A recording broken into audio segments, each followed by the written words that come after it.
Good morning, Nigeria. Good morning, esteemed viewer. Welcome to the program this morning on ITV, TMI, where we get to give you fresh perspective on all the conversations that are shaping our political and current affairs landscape here in Nigeria and even globally. As you know, we do this across 3 centers where we get to bring diverse views on all of these conversations. I'm Chukwufumnanya Digwe here in Benin. There's a whole lot to talk about this morning, stemming from the protection of infrastructure.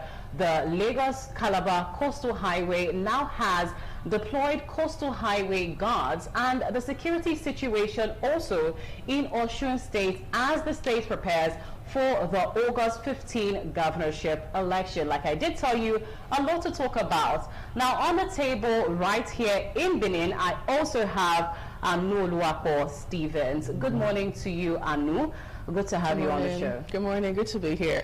Trust you're great. I am great. Amazing. All right, and in Lagos, we have Patricia Gabriels also joining in the conversation. We have Patricia, and we have Joseph Kadiri in Abuja. Good morning, Joseph Kadiri. I'll start from you. How is Abuja this morning? Good morning, Chukwufumnanya. Good morning, Anu Oluwapo Stevens and Patricia Gabriels. Abuja is wet this morning. You know how it is with August. While we're expecting that there will be a little break, but it keep on dropping. However, on the so much, and Patricia, so great to see you after my leave and do this with you. Good morning to you. It's good to see you again, Chukwufumnanya. I guess you enjoyed your leave. Good morning, Anu, and good morning, Joseph. Lagos is beautiful. It's a beautiful Monday morning. The rains have at least stopped for a minute. Now we can breathe. Let Lagosians breathe. That's what we said to the rain, and now we are breathing very well. Thank you so much, Chukwufumnanya. Good to see you again. All right, it is a full house and it's going to be a very robust conversation. I did give a hint on our joint conversation this morning across our 3 centers. First off is the Lagos-Calabar Coastal Highway, over 700 kilometers, and now the deployment of 40 coastal highway guards to protect infrastructure and also protect against unauthorized activities right there on the coastal highway.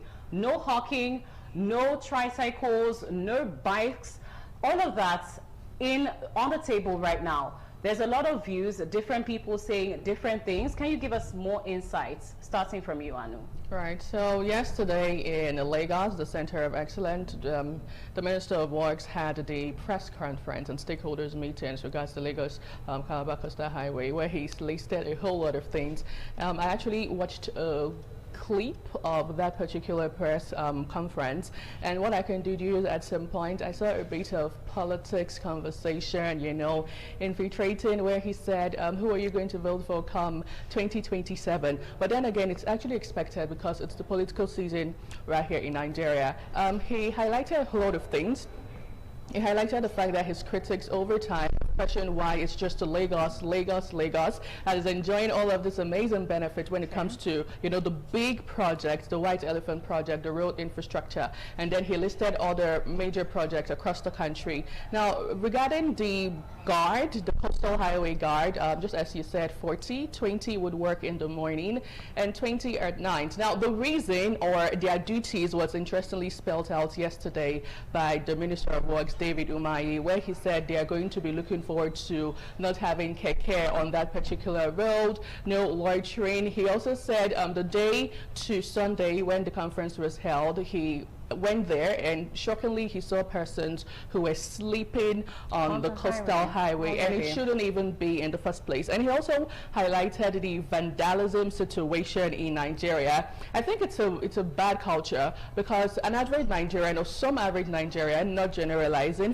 feels that government-owned properties are for the politicians and for government, but neglecting the fact that at the end of the day, you and I are the government. So when you vandalize properties, when you vandalize the roads. It's going to affect every single one of us. So some will say it's a great step in the right direction. Others would say, let's see, you know, other greater initiatives emanate from this current administration. Thank you so much, Anu. Now, moving on to Joseph. Joseph, a lot to talk about here, a lot to uncover.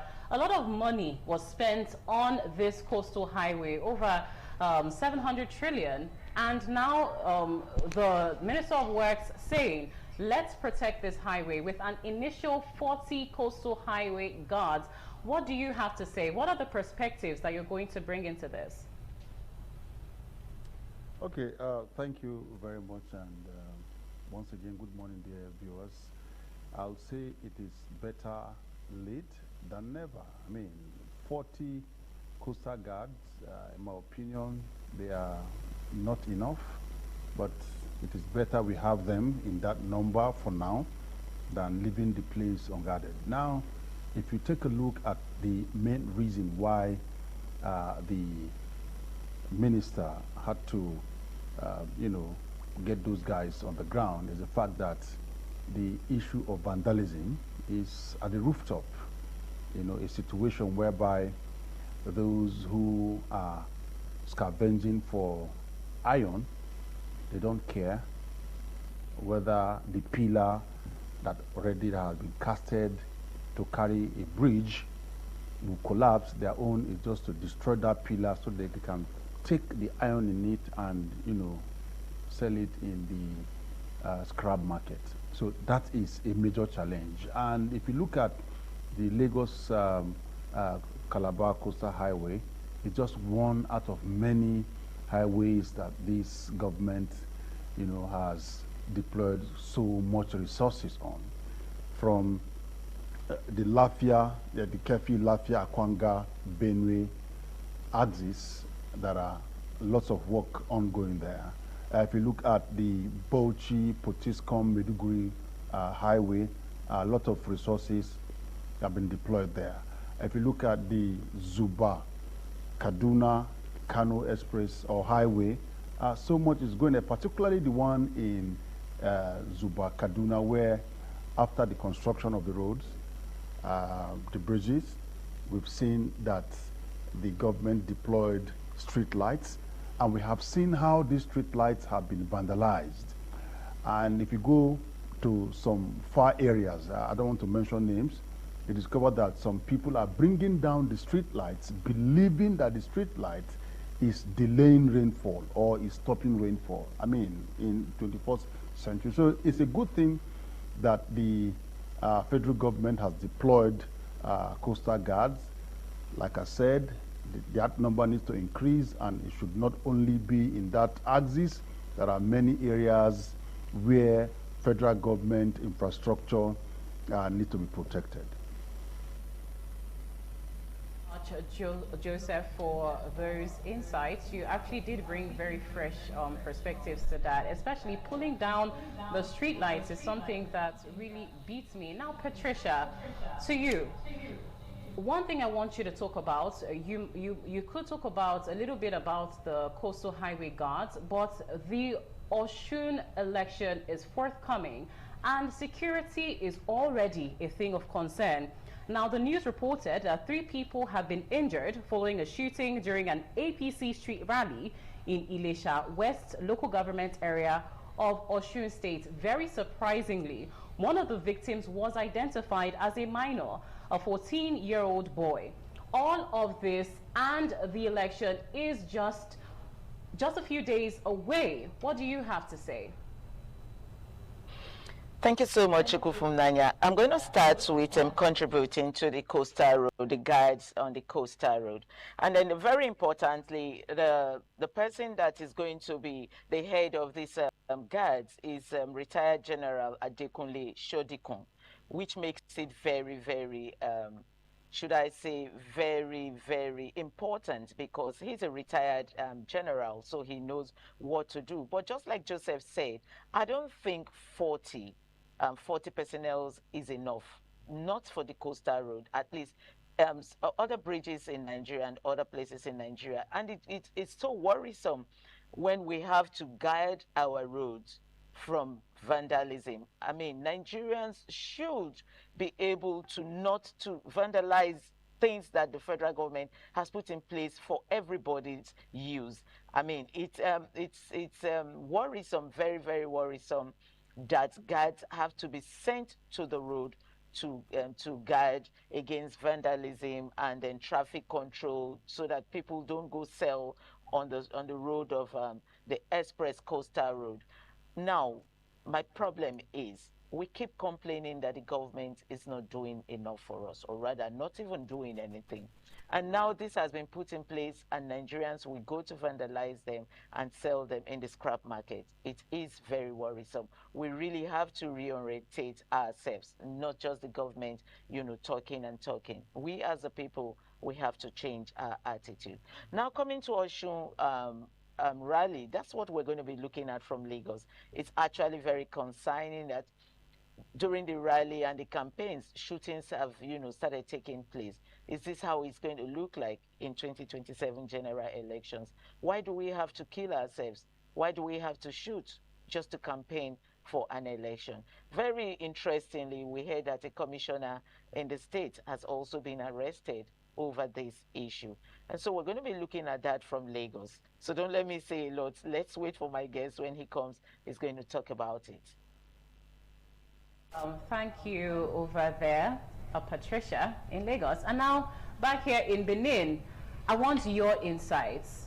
Pre-election violence, what does this foretell about 2027, Anu? We're already seeing sporadic shooting in Osun State building up to the election. Are we to expect these kind of violence also come February 2027?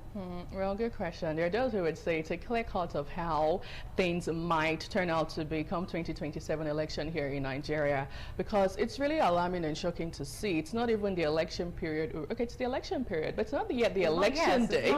And it's not, right, it's not even post-election period, and we're seeing all of these things happen. Says a lot about how democracy has, you know, literally played out over time here in Nigeria. It's barely 5 days to the governorship election in Osun State, and we are getting to see a lot of controversies, violence, trades of words. Edo State governor was also, you know, there over the past week, and he also had his own fair share. Back in class, Davido supporting his uncle, and it's really a lot. It also begs the question of if Nigerians and Osun people should be expecting a free, fair, credible election, you know, come August 15th, 2026, because a clear case of seeing all of this violence says a lot about how the outcome of the election is going to be.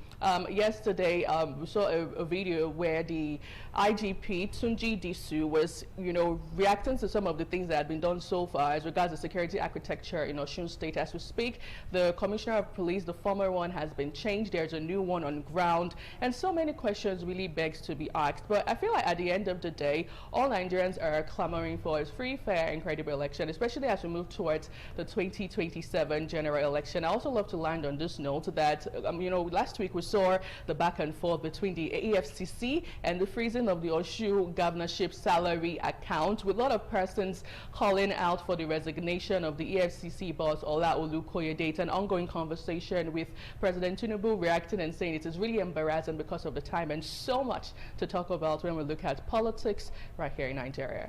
Thank you so much, Anu. These are the theatrics that are shaping our political and current affairs landscape in Nigeria. And you're getting to hear all of this on independent televisions this morning on ITV. We'll take a short break now, after which is our newspaper review segment. Don't go away.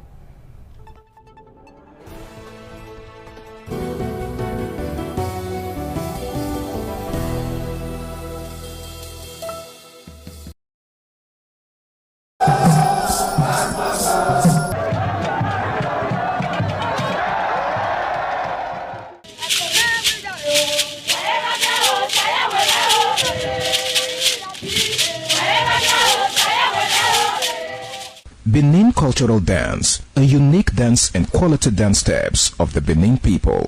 This dance is a vibrant mix of traditions, arts and beliefs, deeply rooted in the country's diverse ethnic groups and their rich history. The dance has artistic expressions depicting the people's history. Benin people have been famous for bronze and brass work, some of which is said to date back from the 13th century, especially ivory and wood carving.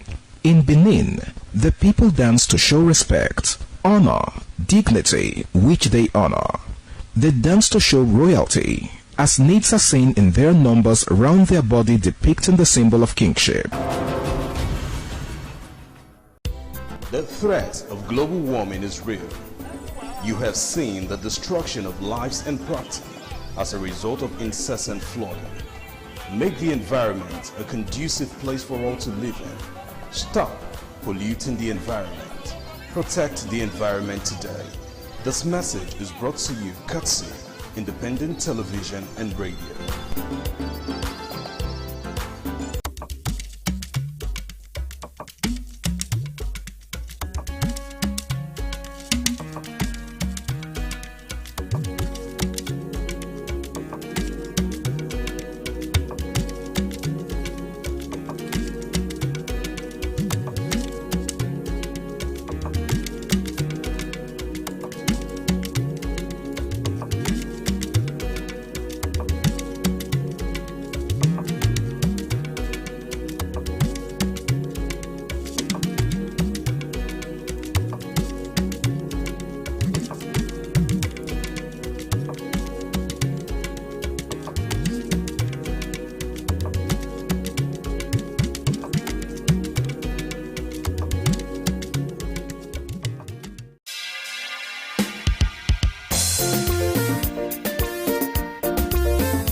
Welcome back. Now let's review our national dailies. We'll kickstart from this day newspaper, or rather, Daily Independent.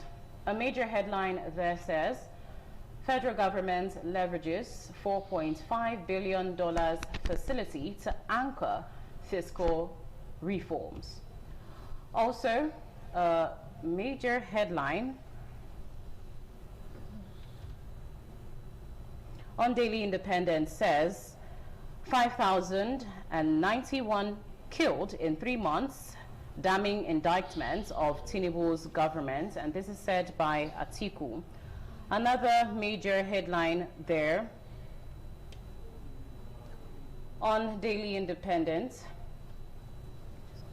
Well, we'll just move on to Daily Sun. Dr. Sunny Joke, it's over to you. Oh, thank you. Looking at the Daily Sun, I mean, you can see the bold headline there. It says, 2027, EU rejects observer role.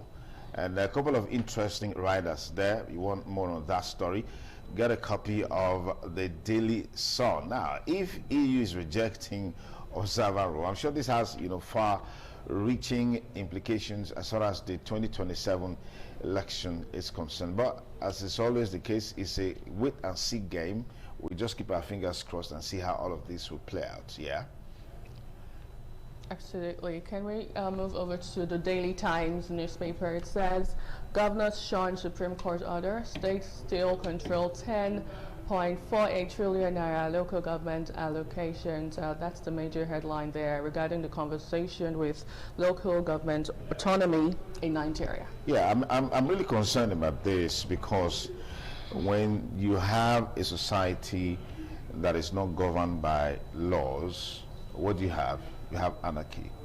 If a society makes its own rules and then those rules are not adhered to, or where there are conflicting opinions as to how these rules and regulations are supposed to be applied, and people go to court to seek redress, and then the court adjudicates on the matter, gives a judgment, the normal thing to be done is that all parties will respect the judgment of that court. That brings sanity into the society. But in Nigeria, it's very, very disturbing to see things like this happen. Supreme Court is the highest court in the land. Once the judgment comes from the Supreme Court, if you disagree with it, you probably will have to see God himself to find an alternative. But if you must see God, probably will need to die before you go have that kind of, you know. But the saddest part is that when this trend or pattern continues, it has far-reaching implications, because society that does not, I mean, when people leave the shore of this country, they go abroad, what distinguishes those countries from ours is a respect for the rule of law, is respect for laws, for the rules and regulations governing the society. That's why if you do the crime, you do the time. But back here, the situation is completely different. It's a peculiar case. All right, let's look at another national daily there, Daily Times. Well, I think we've already looked at this, but let's also take other headlines on Daily Times. Another headline there on Daily Times says, protesters block Mukwa Bida Highway. Well, I think we're having a lot of technicalities this morning. Okay, let's move on to Daily Trust, next port of call. It says 187,200 naira to 3.25 million naira, military's new pay scale. This is quite an interesting one, and a lot of people are applauding the government of the day for this bold move. Yeah, I know. Is it enough? That's the question. 187,000 naira 200, no way. I feel it's not enough. Wrapping my head around the money that would actually suffice for everything here in Nigeria would be, let's say, from 500,000 naira and above. But this, it's still the same old ball game, you know, playing out. If you do have something different to say. Well, the cost of living to this amount, just like you've said, Anu, I don't think it's fair. Yeah, well, it's something to talk about. It's something to talk about, because when you look at what they've been earning over these years compared to what they're going to be earning as a result of this pay rise, it was a far cry. But today, I think, to a large extent, that has changed. It can only get better. And I'm sure this will be a huge motivation for armed forces, who we know for such a long time they've always been burdened by the fact that what they're earning is very poor, and that's a huge disincentive for them to really go out and do their job. And but beyond that, so much more. People that stake their lives, especially with the security situation in this country right now, they should be prioritized. Absolutely. So given that sort of pay rise, it's a welcome development.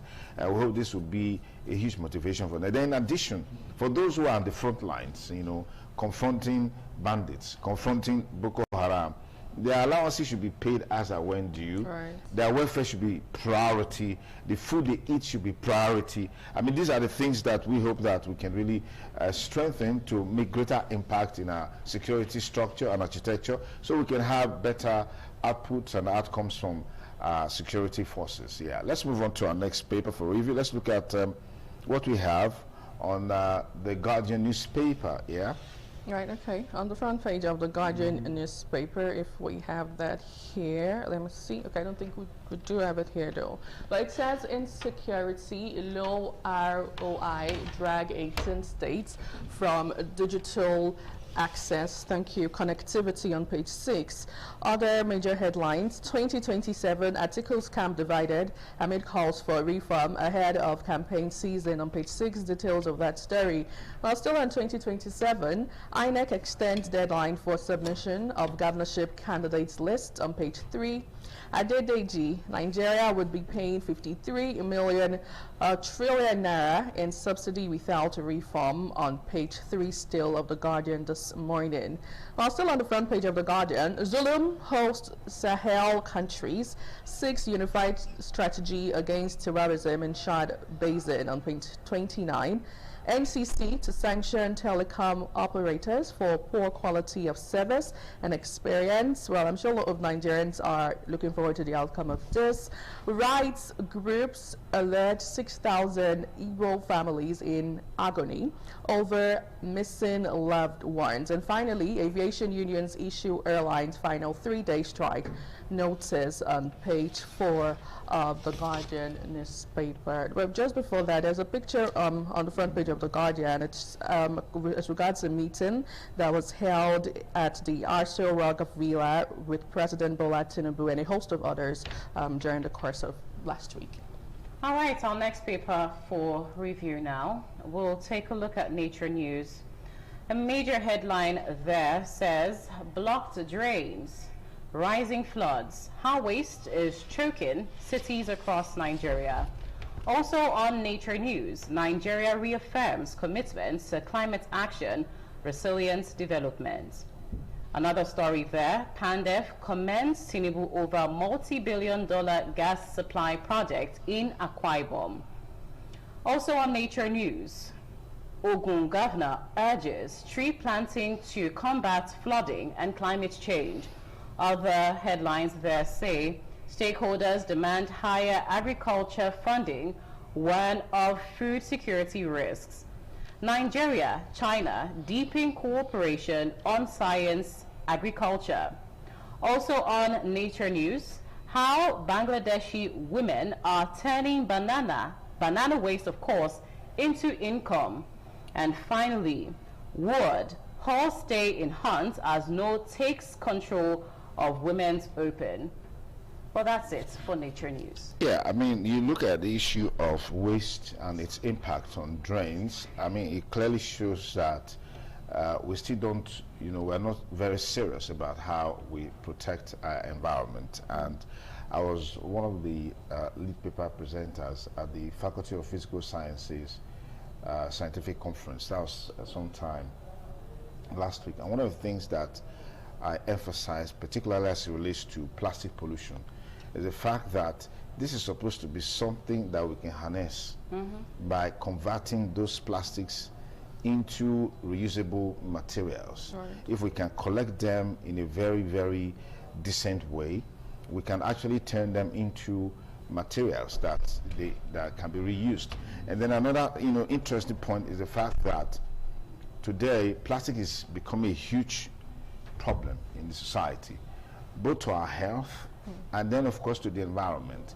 Take for example the average tea bags will give almost about 15 billion micro and nanoparticles. Once it's under heat, through leaching, those nanoparticles gets into the tea. So what we recommended is that if you want to drink tea, remove the content of the tea bags. Just boil the tea itself. Don't boil it alongside the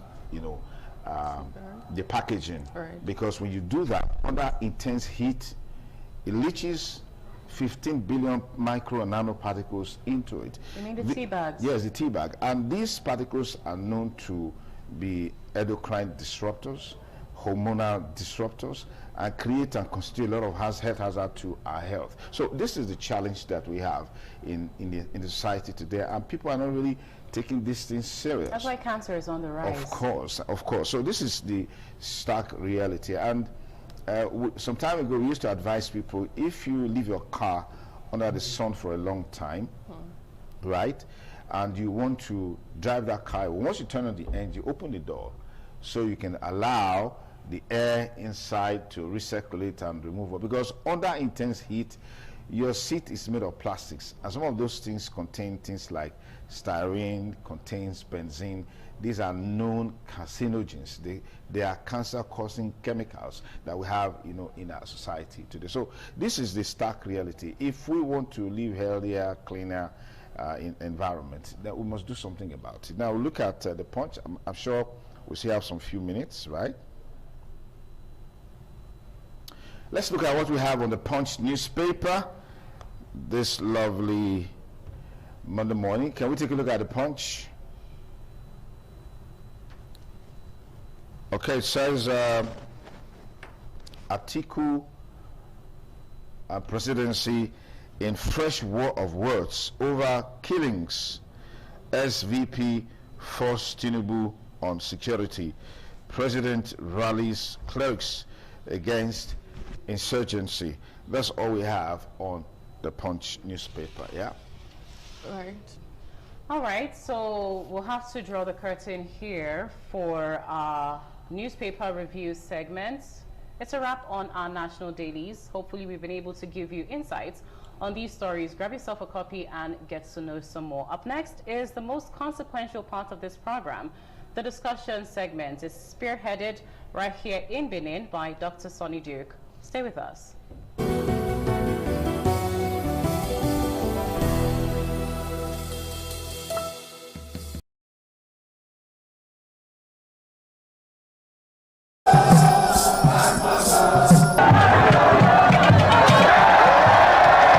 Some days, there comes the Uge Mobo Festival, which the Oba celebrates outside the palace gate. A pavilion is built of red cloth where rites are performed to drive away all evil spirits still unsatisfied by the year's sacrifices. The Mobo Festival is to commemorate an event in Benin history which dates back to 1504 AD.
certainly the best.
Thanks again for rejoining us on the program TMI on the ITV network. Let's get into a major conversation on the program today, looking at some of the developments in the build-up to the 2026 governorship election in Osun State.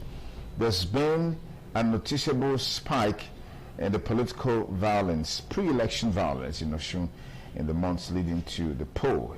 And this is what we can authoritatively tell you about what's happening on the ground in Osun State. Violence started tracing back to the first week of May 2026.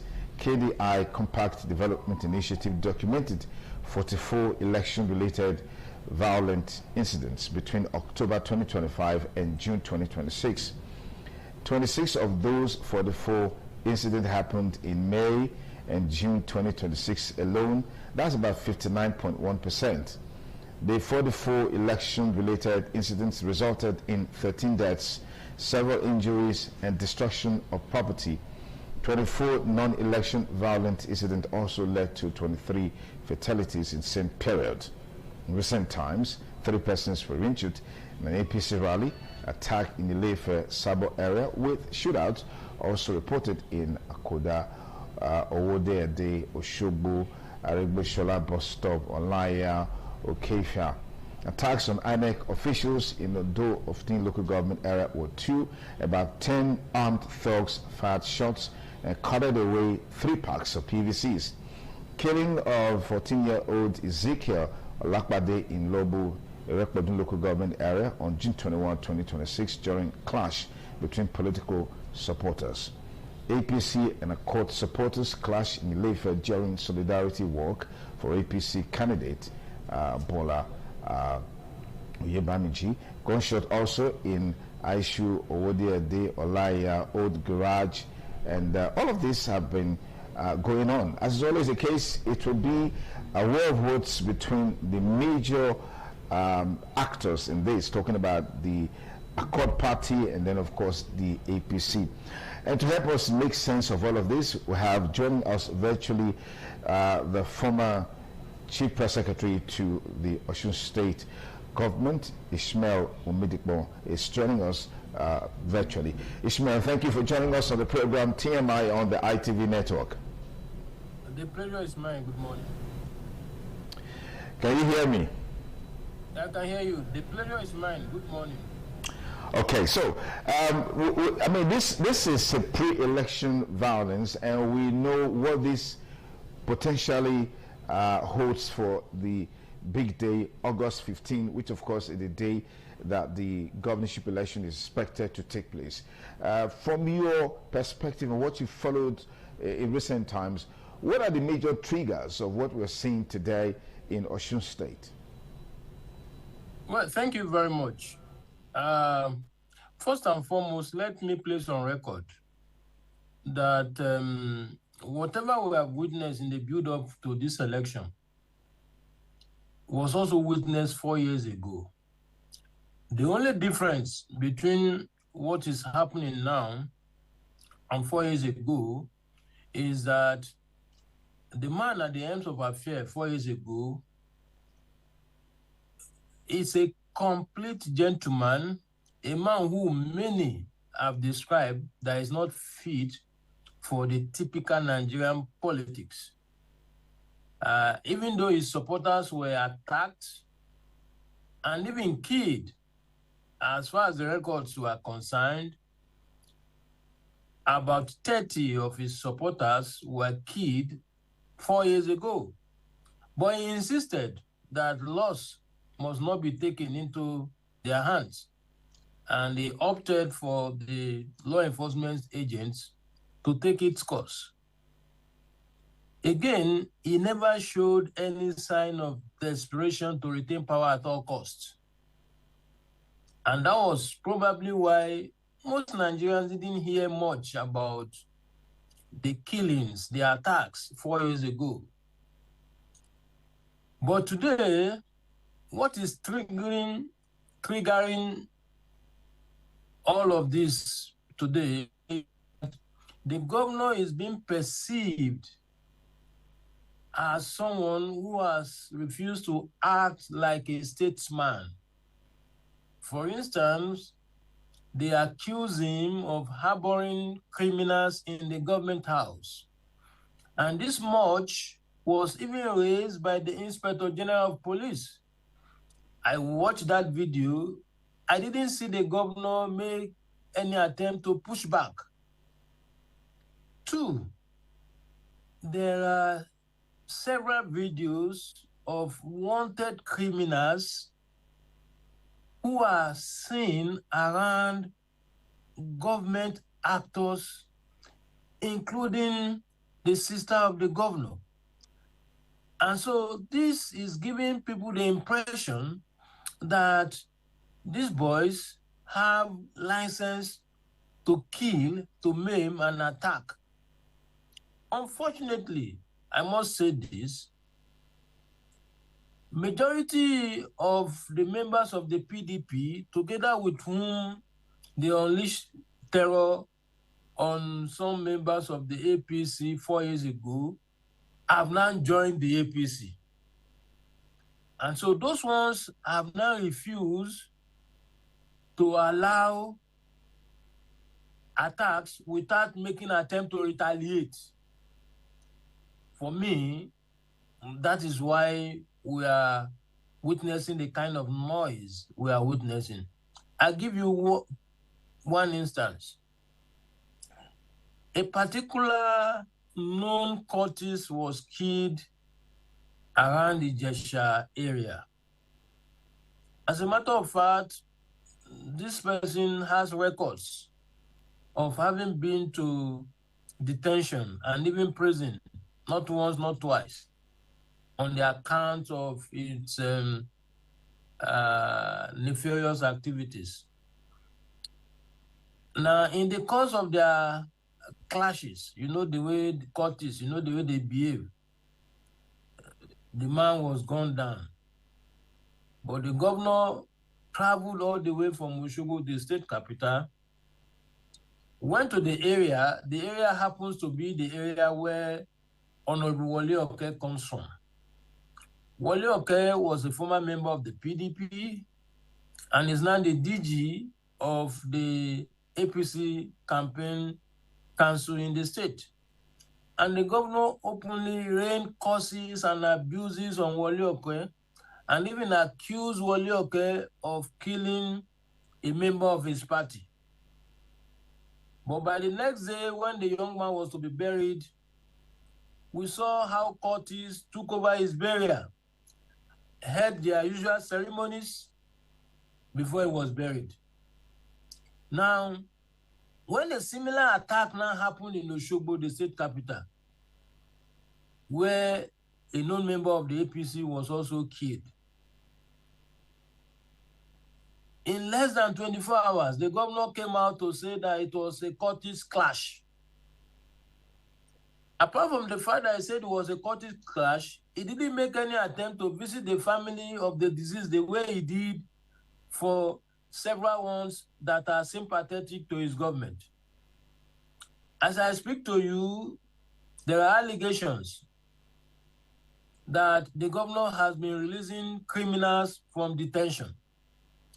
and they have been circulating the list of those criminals that have been released. And the only reason any government will be doing that is to unleash them on the members of the society.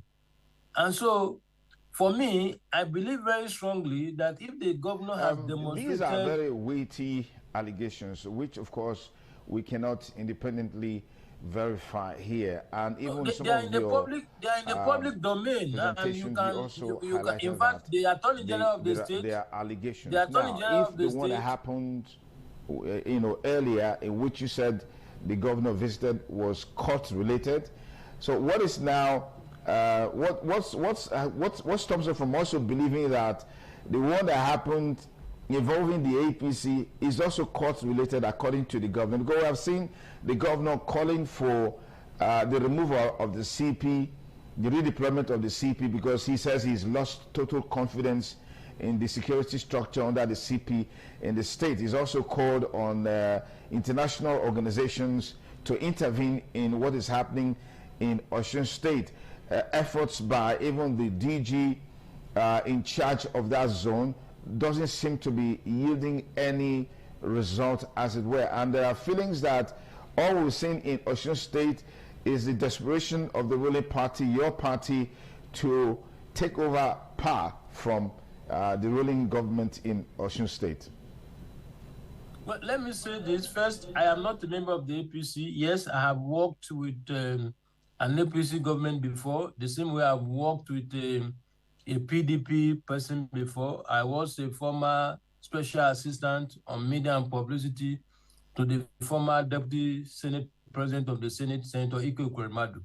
And so for me, all I do each time I'm called upon is to offer my professional service. I'm not a registered member of any political party as of today. I don't know what will happen tomorrow, but as of today, I'm not a member of any political party, so I am not a member of the take APC. A break. Ishmael, we'll take a minute break. We'll take a minute break, and I'll come back to you to continue the conversation. It's still TMI on the ITV network. Please join us again.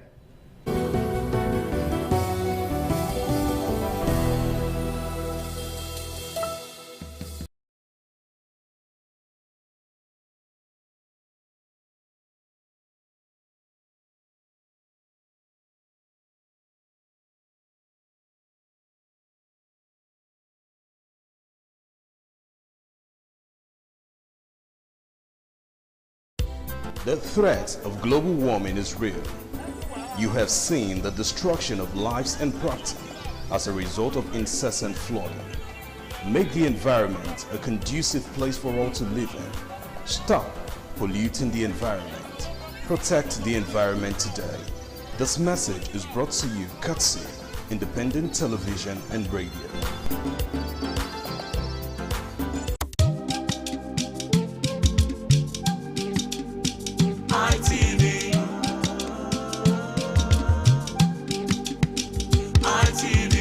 ITV, certainly the best.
Many thanks again for joining us on the program TMI on the ITV network. Ishmael Omitipa is former Chief Press Secretary to Osun State Government under Oyetola, giving us insight into some of the developments that have been taking place in that state as it relates to pre-election violence. Ishmael, once again, thank you for your time with us on the program. We're looking at some of the latest development, particularly the calls by the governor that the CP commissioner should be redeployed, and then calling on international organizations, the EU, the UK, and what have you, to also intervene on this matter. What do you make of the why is it that this pre-election violence seems to have defied every effort by security agents, particularly the CP, the DIG in charge of that zone? Well, from my experience, anytime you see chief executives crying out that the police is not cooperating with them, it is possible that what they want the police to do, the police is feeling very strongly that it's unlawful. That probably may be why the police is refusing to carry out those orders. And I am saying this with all sense of modesty. It's not peculiar to Osun. We saw it happen in Rivers in the days of Wike. You know, we saw it happen even in Edo State at some point when Obaseki was there. And so these things are not peculiar to Osun, you know. But having said that, I want to appeal to all the political actors, you know, that there is no life of any Osun citizen that is worth their, you know, ambition. And I must say that if you read the stories leading to the 2022 election as well, a lot of people predicted doomsday, but at the end of the day, the election came and passed peacefully. And I want to believe that this Saturday's election too will be very peaceful. But you see, the truth about it is, election is about numbers. And people talk about rigging. And there appears to be consensus of opinion among political analysts and political communicators that you can only rig when you are popular. As I speak to you today, more than 50% of those who were together with the governor 4 years ago, with which they achieved a little over 4% victory over the APC, have all moved to APC today. For instance, out of the 4 living ex-governors of the state, 3 are backing the APC candidate. Only yesterday, Olagunso Oyinlola, the former governor, a strong member of the PDP, openly endorsed the APC candidate, ditto the former SSG, and the former national secretary of the party, Oloma Oladipupo. And so for me, I want to say that all this will come to play in the contest. Don't also forget that this is the first time in the history of Osun that the sitting governor will be leaving the party that brought him to power to another party, although as a result of crisis. And one thing with voter education is that most often politicians wait for INEC to do voter education and mobilization for them, whereas that is the primary responsibility of the political parties. And so the mere fact that most political juggernauts are today no longer with the governor of the state will show in shaping the election and in the outcome of the election at the end of the day. Let's quickly look at the issue of billboards destruction, which the Accord Party has accused the APC. And then, of course, you have the ADC has a candidate in the person of Najim Salam.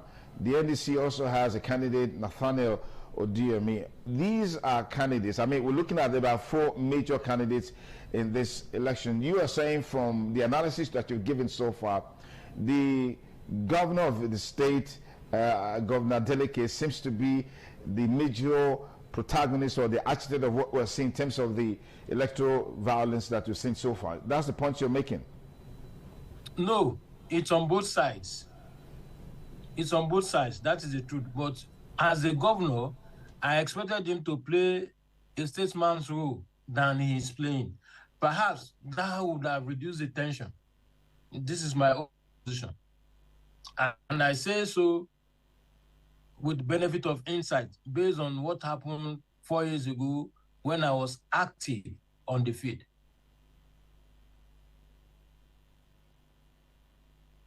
Okay, now let's look at the feeling is on quarters that these pre-election violence, hopefully, we don't expect it to dovetail into the election proper. It has far-reaching implications.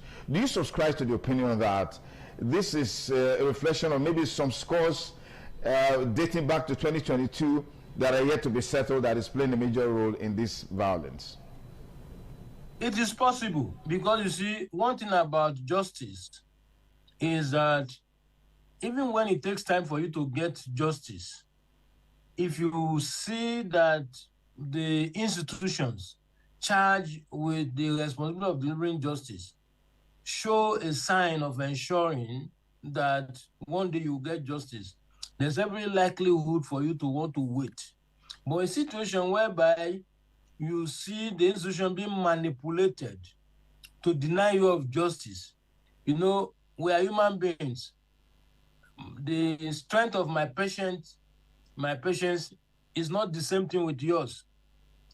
I can decide to let go, but the other person may decide to want to take a revenge.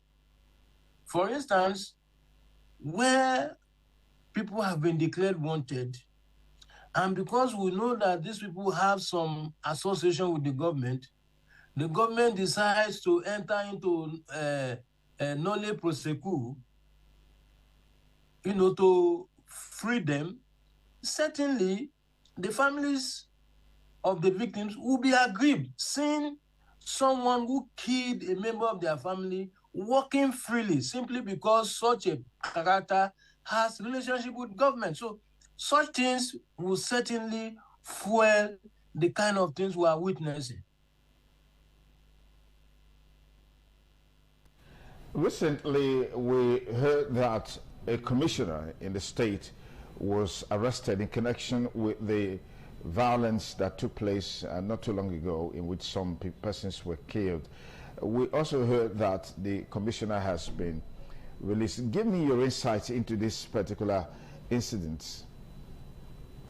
Honestly, beyond what I read in the papers and the social media, I have not really taken my time to really dig deep. The accord is claiming that the commissioner was just weeks away without any allegation. The security operatives are saying that they saw some exhibits, you know, in the course of their search, you know. So beyond that, I do not have any information, you know, concerning, you know, the arrest of the commissioner.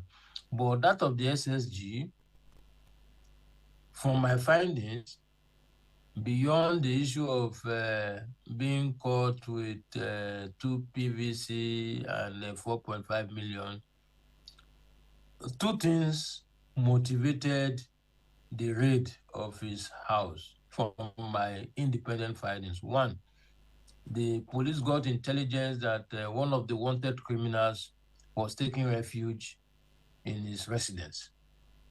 2, that some persons were being given 10,000 naira to take oath, to swear to an oath to vote the governor on the day of the election. Now, they eventually caught the criminal there. Then 2, in one of the lists I saw on the social media, which I tried to examine very well, it contained list of eligible voters. And I just saw 10,000 times something there, you know. So if we do arithmetic on the list, 10,000 times, is it 400 and something on that list? So I can't remember the exact figure now. It's the amount. It tallies with the amount that he was caught with. Exactly. So for me, I want to believe that those are the two major reasons why they went, for him. And from what I learned, as at the time they raided the house, he was not even at home. It was after they interrogated those that were arrested that they now invited, him. I think up till now, the wanted criminal that was arrested is still with the police. And barely 24 hours after his arrest, the family of one of his latest victims came out openly to plead that police should not let him off the hook until justice is served. So after then, I have not heard anything, about the matter. But I must say this, I wrote about this on the day our current governor took over. Right from the stadium where he was being sworn in, that was when his supporters began attacking people, including Amotekun personnel. I was not told, it was a live coverage of the swearing in. If they have not deleted that video from the internet, you will see it. They were attacking Amotekun personnel. And by the next day, they took to the streets, attacked any vehicle that bore a signal of APC, attack anybody inside. And I warned that, look, the pattern that they are starting with is not good for our state. That because whatever happens, we are all from this state.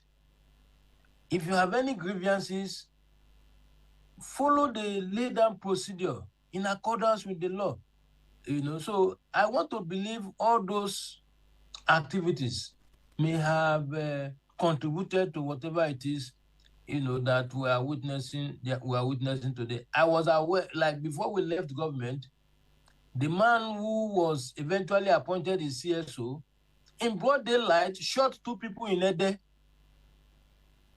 My former principal then called for his prosecution, but somehow they did some abracadabra, and the man was left off the hook. And the information we got then was that the man was being prepared to be the CSO to the governor. But eventually, this man was eventually appointed as a CSO to the governor.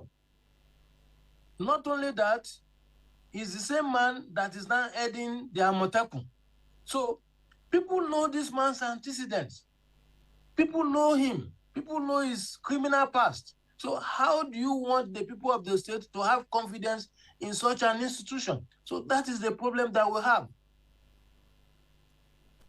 Let's take a look at some of the reactions coming from security agents. The Osun CP Ibrahim Gota has condemned the attacks and ordered investigation. DIG Southwest Adegoke Fayade warned politicians against harboring criminals and ordered joint show of force operations. 385 election flashpoints identified across 30 local government areas.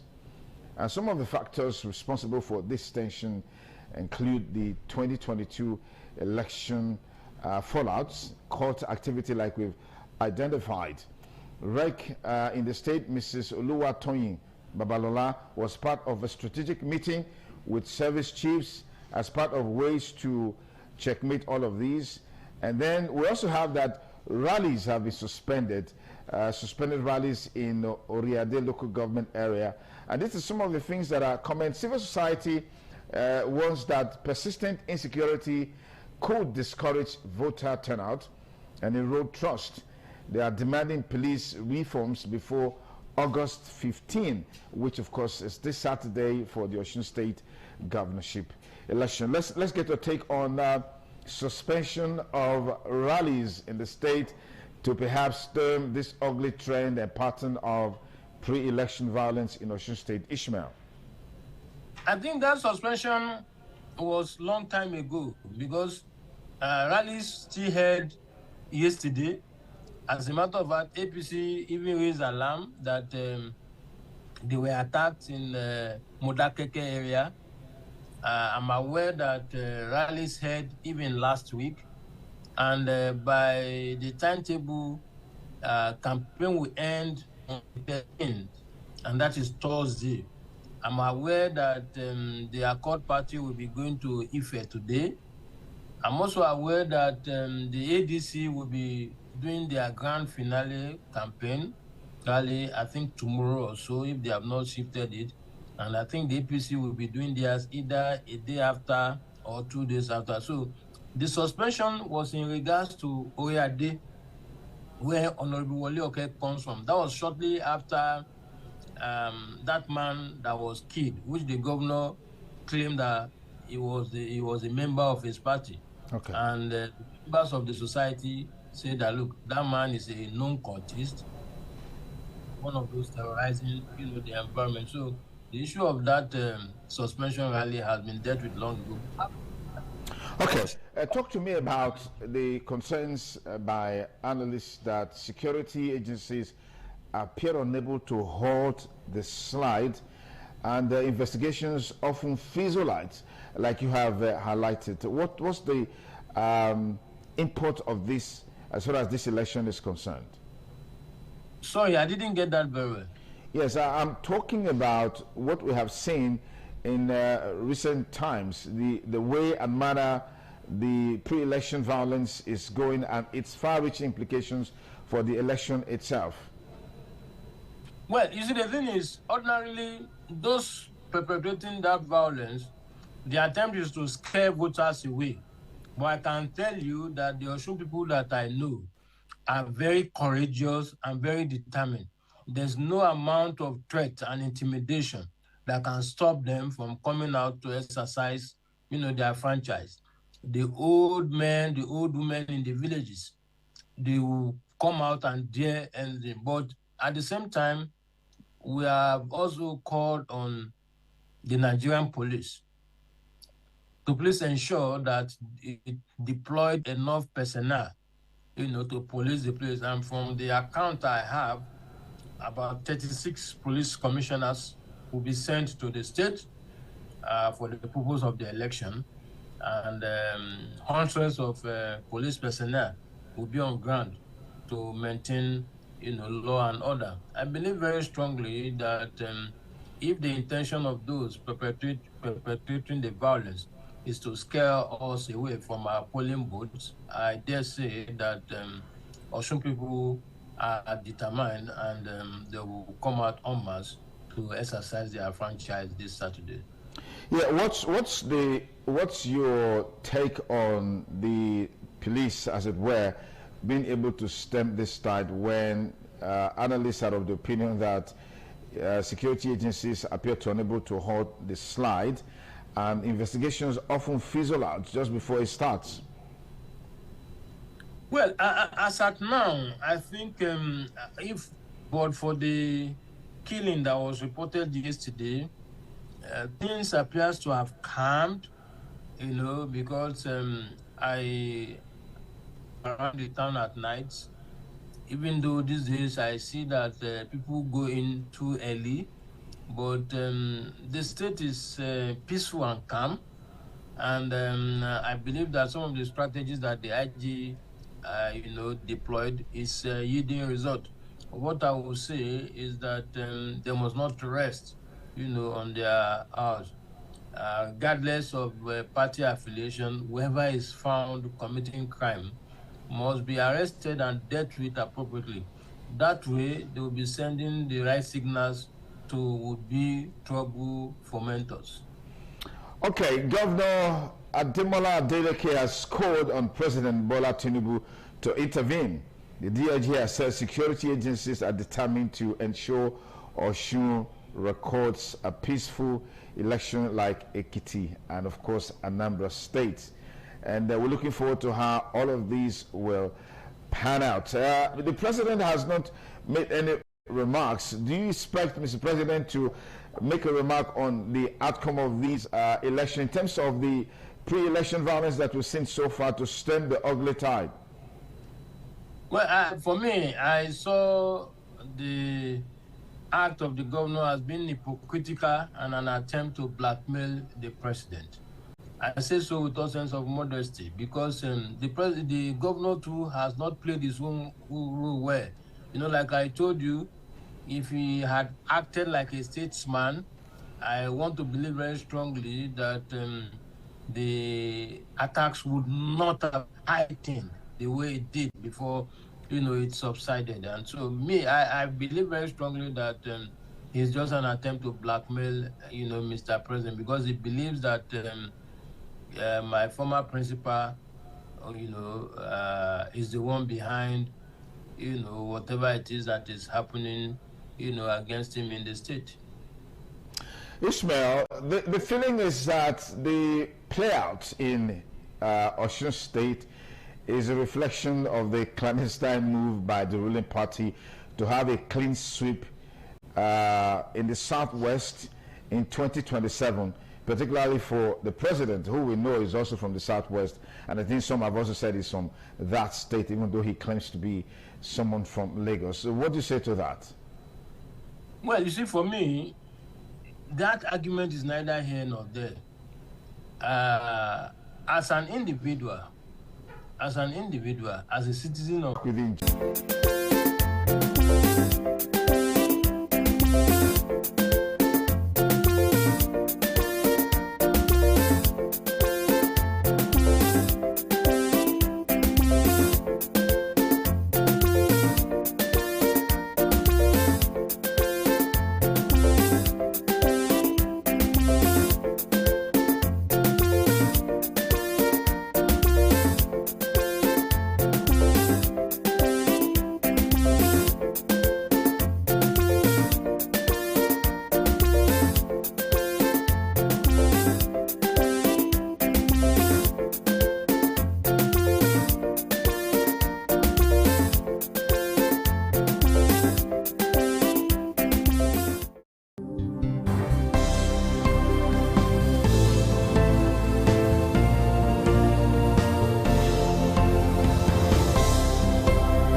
In a situation like that, do you think women would have seen that and still want to speak?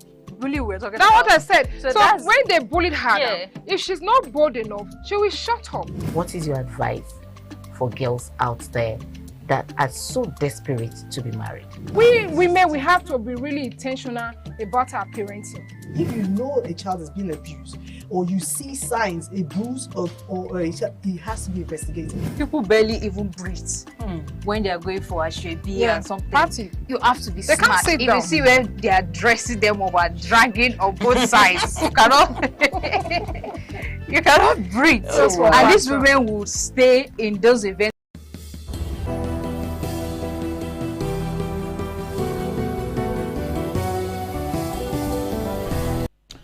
Thanks again for staying with us on the program TMI on the ITV network. Somehow we had to end our earlier interview with Ishmael Omidikmo, who is the former Chief Press Secretary to Osun State Governor under Oyetola's administration, due to a technical glitch. But all the same, we hope you are able to make sense of some of the issues that are on the front burner in the build up to 2026 Osun State governorship election.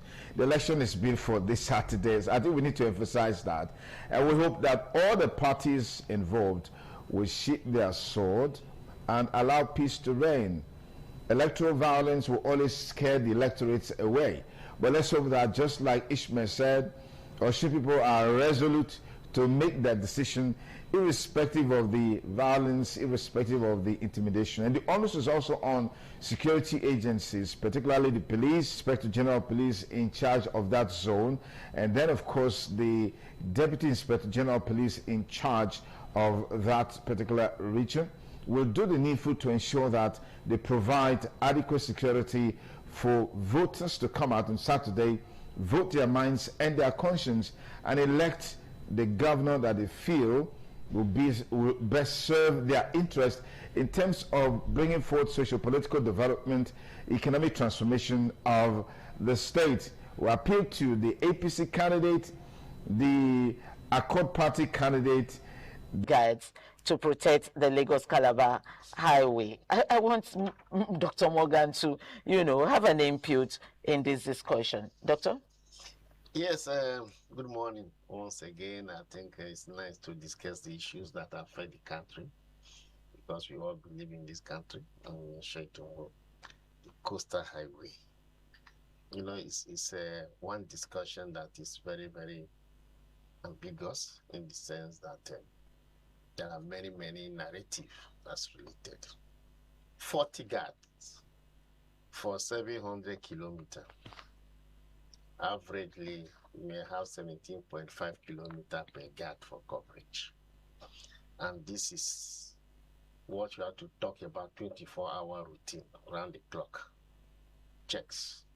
What is the workability? You should be able to understand the area, maybe the terms of reference. We have to talk about the protections, capability in terms of how you're preparing, and the intel gathering. So if you put those metrics one per one, for me, the 24-hour coverage may be a little bit weak, because 17.5 kilometers to be covered averagely by one person, in terms of other costs implied, in terms of logistics and how you're preparing for that type of support.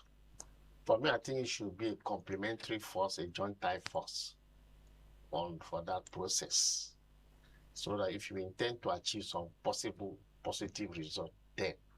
But doing that, what are the cost implications? Averagely, if you want to really look at it, assumption in terms of all indicators, in terms of personnel, vehicle, timing, kitting, accoutrement, and how do you call it, environmental factors that are related.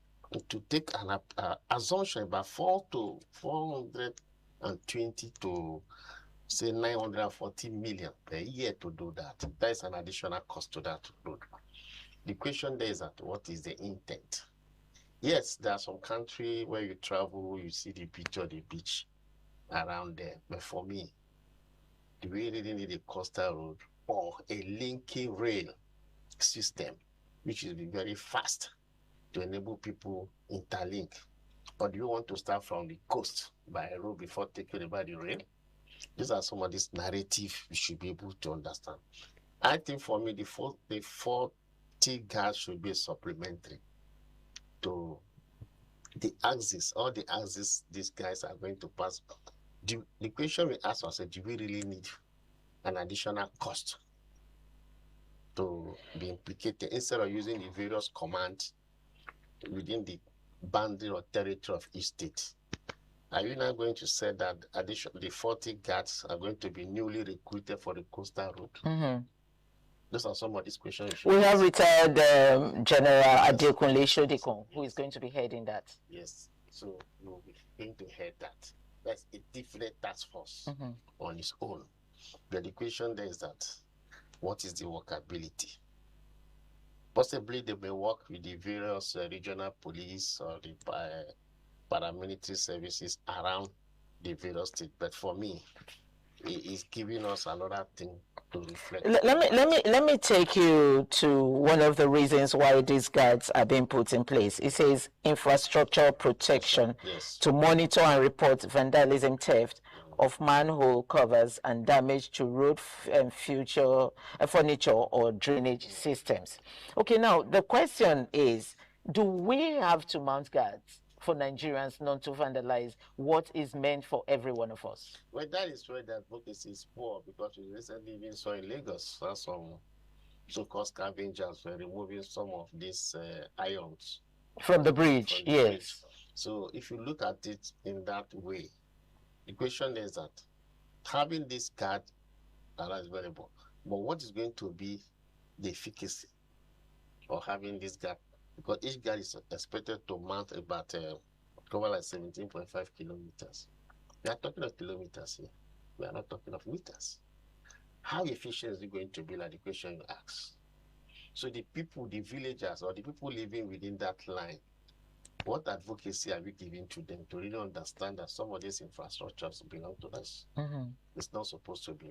It's not the issue of government and us, but so that we can have a teamwork. Well, I know that, yes, even the pipeline is being manned by one other security agencies like that organized. But this coastal issue, the problem of this coastal issue are the locals. What about the various youth organizations within that corridor? From that ethnic group, what are you going to do? Are you working hand in hand with them? They use the guard to just pretend over it. They complement the effort of the police. What are the terms of reference? Well, it's so sad that we have to protect what is for us. Yes, it's so unfortunate that we are getting to this type of situation.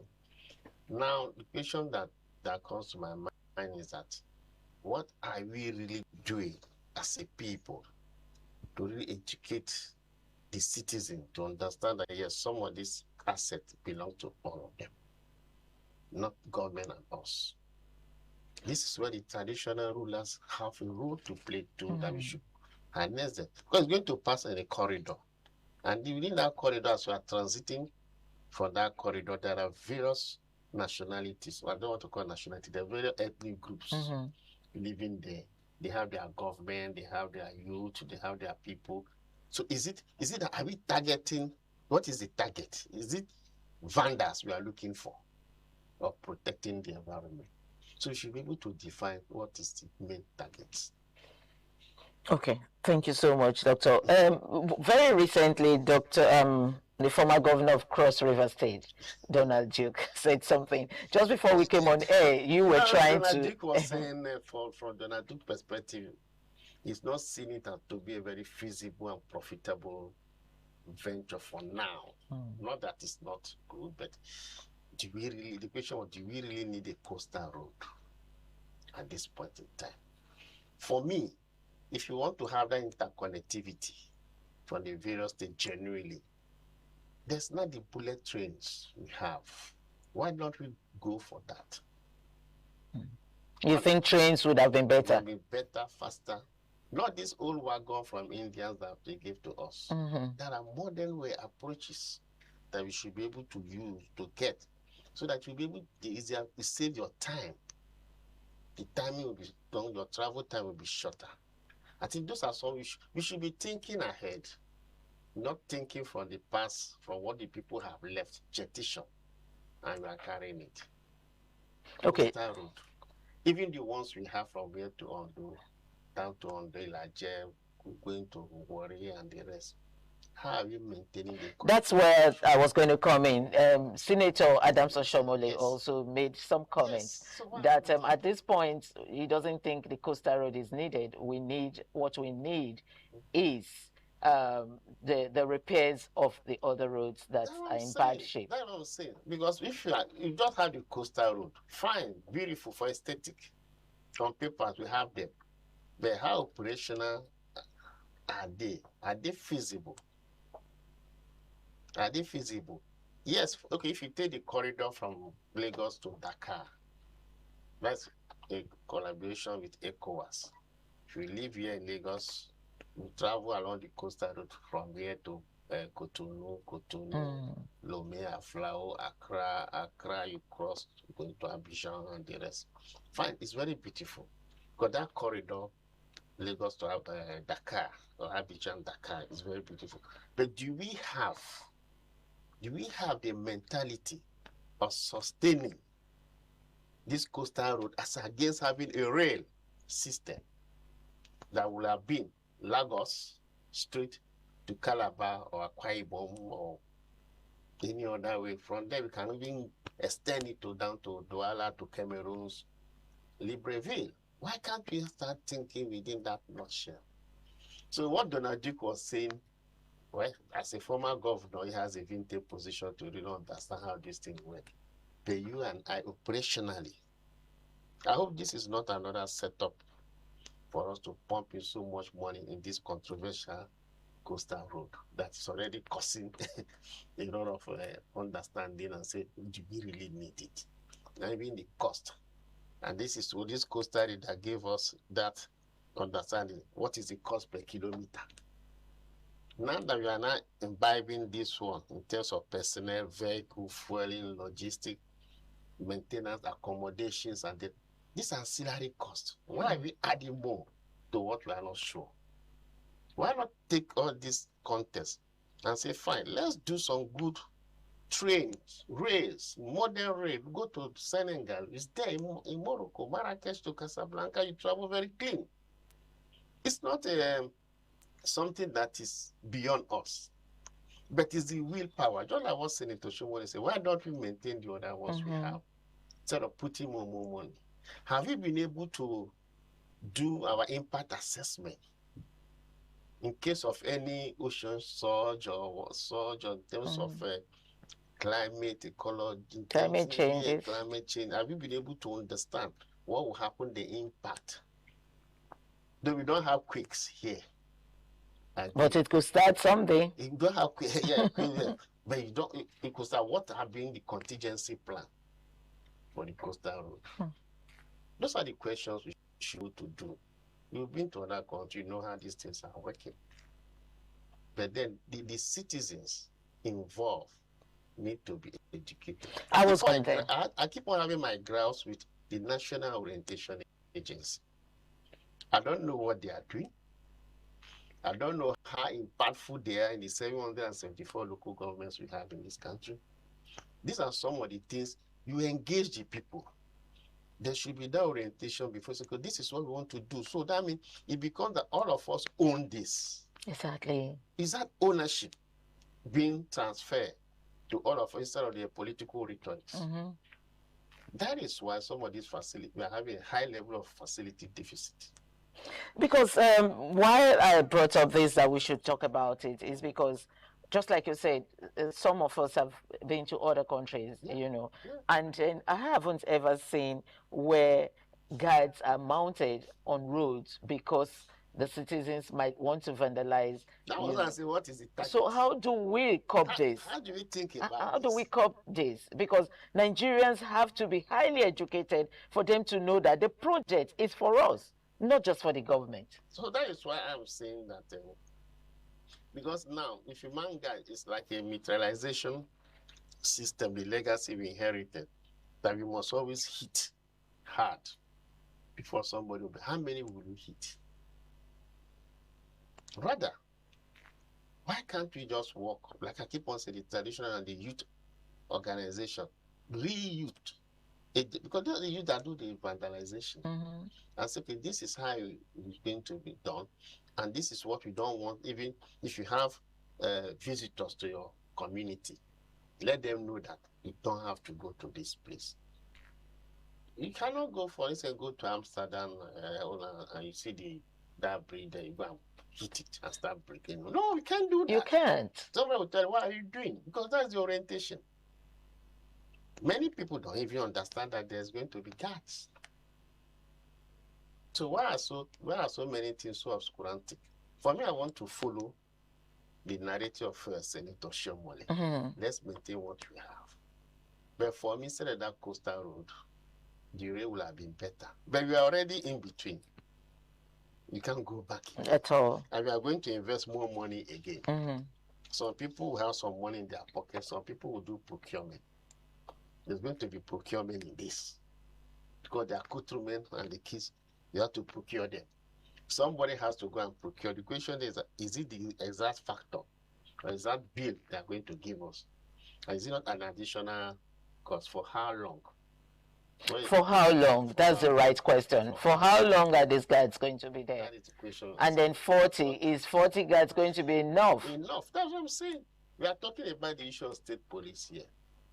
So the question I was asking, is it state policing or state police? So now, is it the question, is it the coastal road guard or the guardian of the coastal road?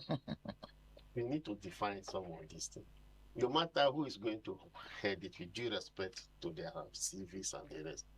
But we need to look at the objective and the operational reasons for such act.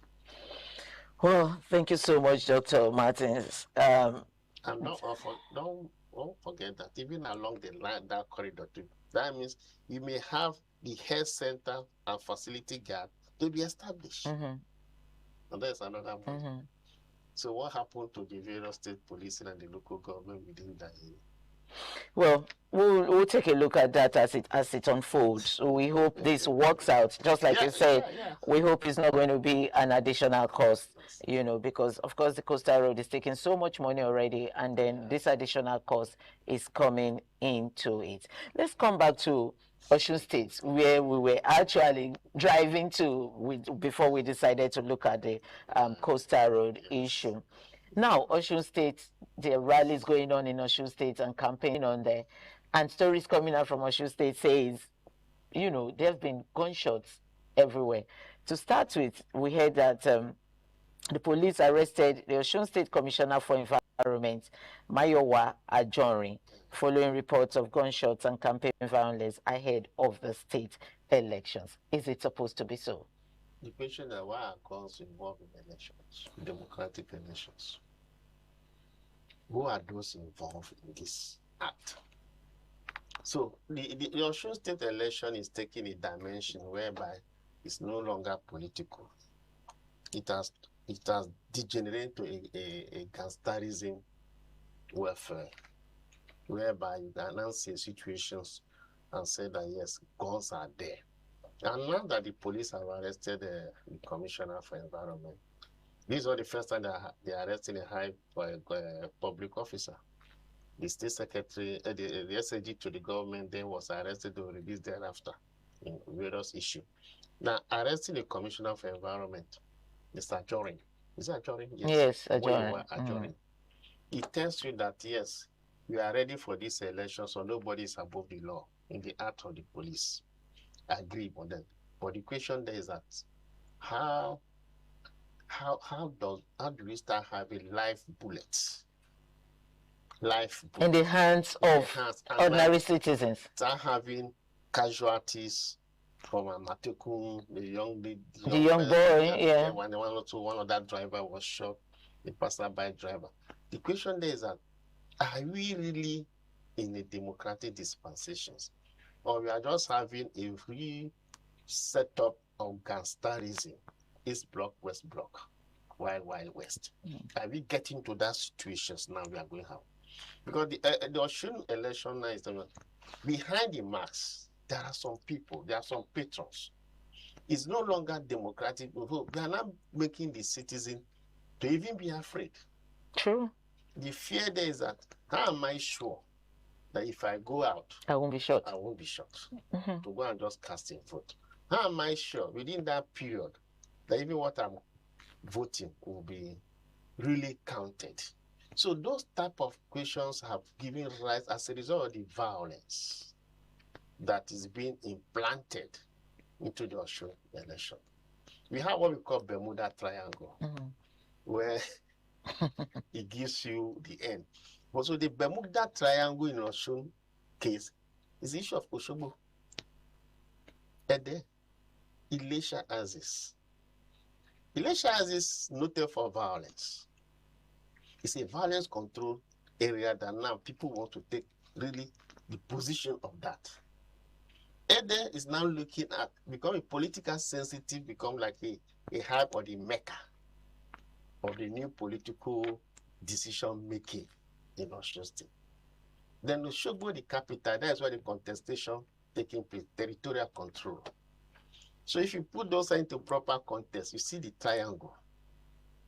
So this spill effect that we are having already about INEC have identified about 385 flashpoints from the, I think they have 30 local government, 385 flashpoints. Yeah. The question we put to ourselves here is that why is Osun election taking this type of dimension?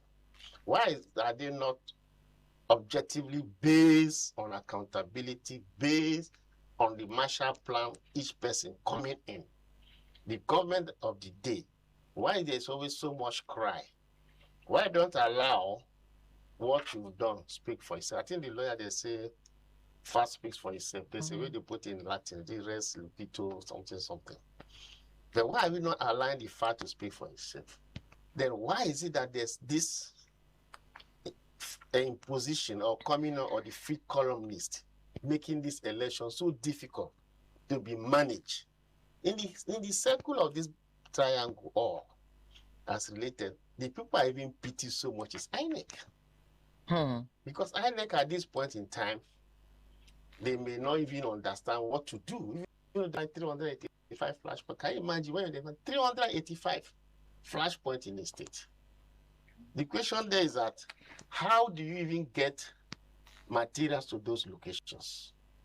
How do you man the security in that position? You know, I was going to come to all of that. It's even taking us to really find out what is the neutrality level for the security apparatus. You know, the state commissioner for police was changed. Was changed, yes. Another pre-Osun. Why is it that Osun is now becoming the center point of all these crises in a democratic dispensation?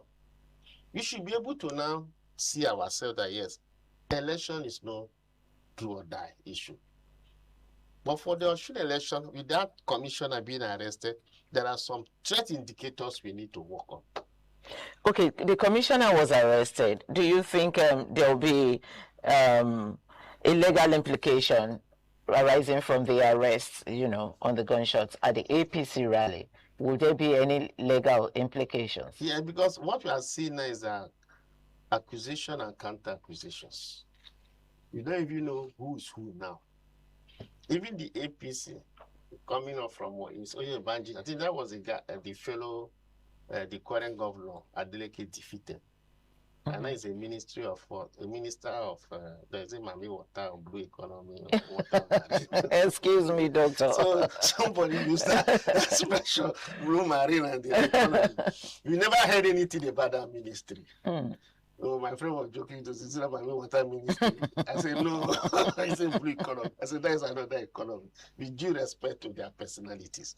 But the question there is that, why are we having this? And my threat to this election is more.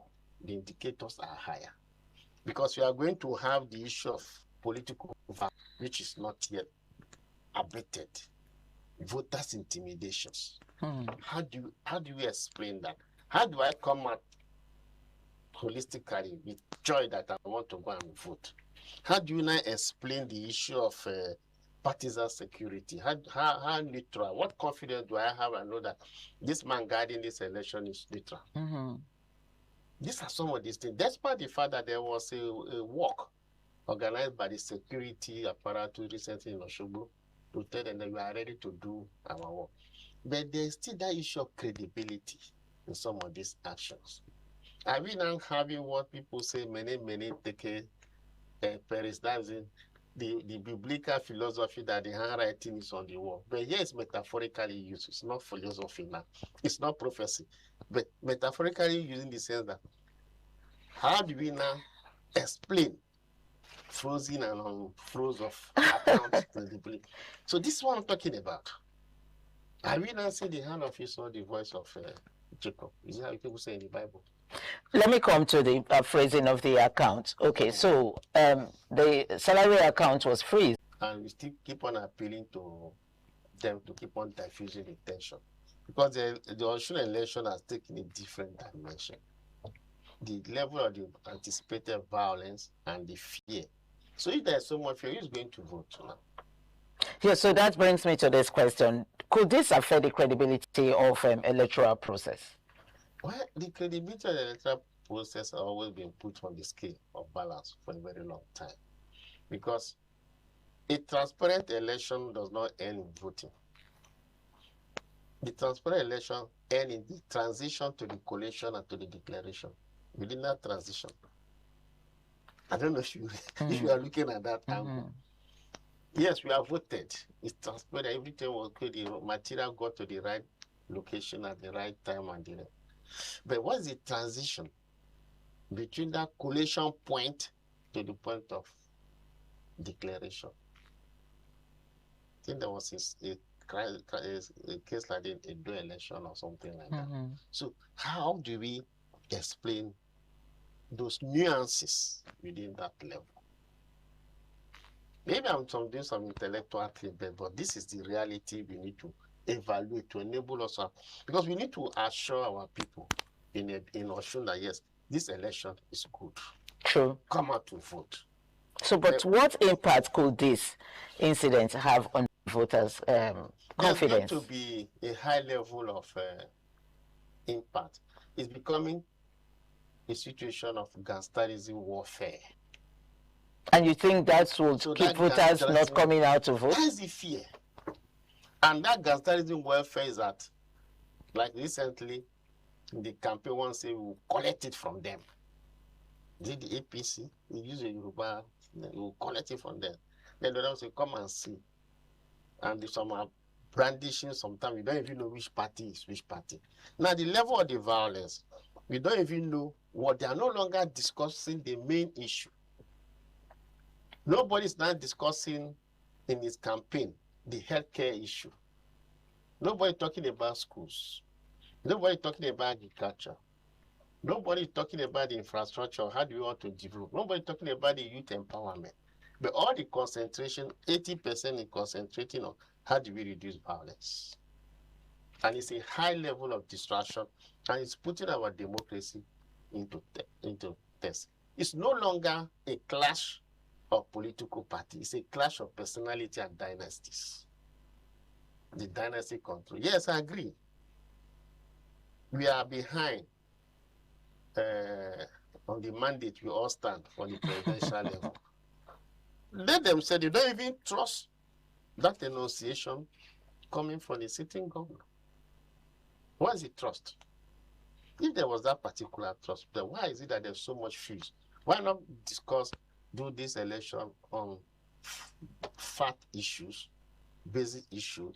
If I have been in there for the 4 years, let my work speak for itself. I don't need to come and fight you with machete or guns and the rest. I don't need to have talks around me. I don't need to have people to come and snatch a voter card. I don't need to have someone. I don't need to start developing the philosophy of thinking of many taken. Like I say, the handwriting on the wall. But then we shouldn't be. Is that part of the principle? Then we should be able to see the security person around the election freely. But now you see that Osogbo is armed. Osun, everywhere you go, they are armed. Let me ask you, Doctor, where are all these arms coming from? To the private citizens? Proliferation of small arms in Nigeria is a concern to us. It should be. It's a concern because the fallout of the crisis in Libya from Benghazi down to the pool and coming up, some of these arms were mocked within that area and down to the Sahel, ISWAP and the rest. Coming up to Nigeria, those who through Niger and they're coming to Nigeria. But the accusation of it is that how do they pass our borders? To a situation where every person can just come and brandish arm. As if you are in the old US time or Texas where you can just get angry. So the question we ask is that, like we ask, where are these arms coming from? Where are they getting the supply? And this thing they are getting the supply, they are getting live ammunitions. These are not meant for the public. So, and the patrons who are out bringing all these talks and the rest, they just don't just wake up and do that. Is it because you want to cling to power? If you want to cling to power and serve the people, if you have arms and all of them are being eliminated, who now do you want to preside over? What facility are you going to give to those people who are no more existing? So these are the questions you should ask. So for me, I think there should be a thorough check on some of these political aspirants. Who and who is behind them? You see one politician moving, you see a lot of retinue of people behind. For what? They don't need such people around. And those of them are armed with dangerous objects. You're not supposed to be. Why must somebody die for an election? Okay, so this Osun state elections is supposed to be a test ground for the general elections come 2027. I want to believe it's for INEC. For INEC, exactly. For Nigerians generally, and INEC in particular. It's INEC. But now, what we're seeing, do you think this also will play out in 2027 elections? The question is prior to that. Why did activity have this type of super level, C4 level of crisis in Edo election. In the one in Ekiti, there was vote buying, money, and the rest. But the one in Osun have taken the height, the top there, the zenith. That's a wonderful question. What do you think is playing out there? What is playing out there? I want to hear from you.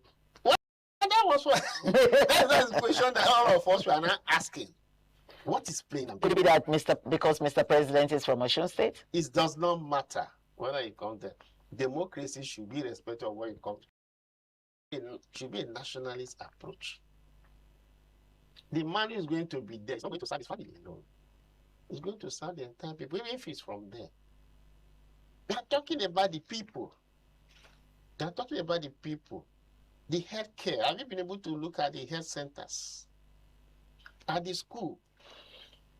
We have almost 20 million children out of school in your own proportion. Have you been able to say that these children must go to school? Our teachers are being paid. Our pensioners are being paid. Have been taking care of the oldies. So this is what we are talking about. Are the life and property secured? Those are your responsibility. The governance should be the responsibility, but not the personality interest. That what is playing here is the personality interest. Should they behind political positions? Okay, should it be do or die affair? It shouldn't be. That's why you call the election. Because we are degenerating to gangsterism. You occupy your territory. It becomes there's something in French they call a raison de plus fort. If you are the strongest person, you take control. Not because you are the brightest. Because now, the way it is now, the average woman or woman in this place is afraid. And if you listen to the campaign, there are no issue based. They are personality clash. Where the government that have been in place before, if you have done well, the people should vote for you. But if you are not done well, you that one is coming, what are you going to do differently from them? But all of them have tasted the same power before. This is why we should be able to now understand what you are really doing. Oh, Doctor, it's a lot to talk about from Osun State. Coming out from Osun State is worrisome. Even worrisome. For INEC to identify 385 flashpoints in an election, it means a lot. A lot, yes. It means a lot. So why should it be? Are we going to war? That's why I asked the question. INEC, is it a do or die affair? Should it be? INEC, what are you going to do? Or what is the plan in some area? It's not deploying the security men that matters. An election should have been whereby people just come and cast their vote and go and do their business. You don't need to shut down the whole place. I'm going to look at the political parties too, because we've just been talking about the INEC and the security agencies. So what responsibilities do you think the political parties should do in preventing violence? Well, it's unfortunate that the politicians here, the members of the various political party, have many ideology of affiliations. So the ideology here becomes what I can grab. Normally, what they should do is to keep on talking to their members that this is not what we want. That shouldn't be. This counter-accusation is not going to help. Rather, we educate our people that let's be more issue-based. Let us be more issue-based. So transferring the personality into political parties, if you want to mention them, APC, Accord, PDP, some of the members now are just jumping from one place and changing alliances and alignment, which is affecting each other. In the first place, we have a constitution that if you leave one party on that position, you are to another party, you petition the position. But here we are not doing it. They are transferring the same alliance. There's nothing wrong there. But the same political parties we are talking are not different from the personalities involved because they're the same people. Most of them are member of one party and their nocturnal party members at night. So they play various interests that is coming up based on what is coming to their stomach. And every Nigerian police will tell you of interest. How do you define the interest? This is the question. It should be issue-based. So the political parties should stand on their own ideology. The current person who came in, I think when he came in, when he was coming, he was talking of agriculture. So 4 years down the line, what is the measurement of the level of agriculture done in the state? These are the issues to discuss. Then the other one that you want to take over the power. We are coming in to improve school and infrastructure. In the next 2 years, or 4 years, if you are unable to hold us accountable here, is it ability? So that is why the political parties we have are just the same person changing clothes. Okay, talking about ideology, the campaign and the rallies. We also saw that some APC governors went to support, the candidate of APC in Osun State. And we heard their campaigns. Do you think the words coming out as campaigns were right? We heard some of the governors say the sitting governor is a dancing governor. And we had, a whole lot of, talks from campaign. Is a campaign supposed to... Acting persons, there are no issue. If my hobby is to dance, the way I like the other one say he dances and misses meeting, that is not issue. Then you that cannot even pronounce some figures, that is not the issue. They are still there. So that should not be issue. Rather, what we should not be based is the fact that we should be able to now say that this is what we want to do. This is what you do. So extract the person out of the office. Can you do it? If I'm, like somebody was saying throughout the campaign, they are all dancing to Davido rhythms and there's no statement made. The only statement made there was that the government is against us. These are not issue-based. The palliative and when EFCC put it because of astronomical withdrawal from the monies and then you see.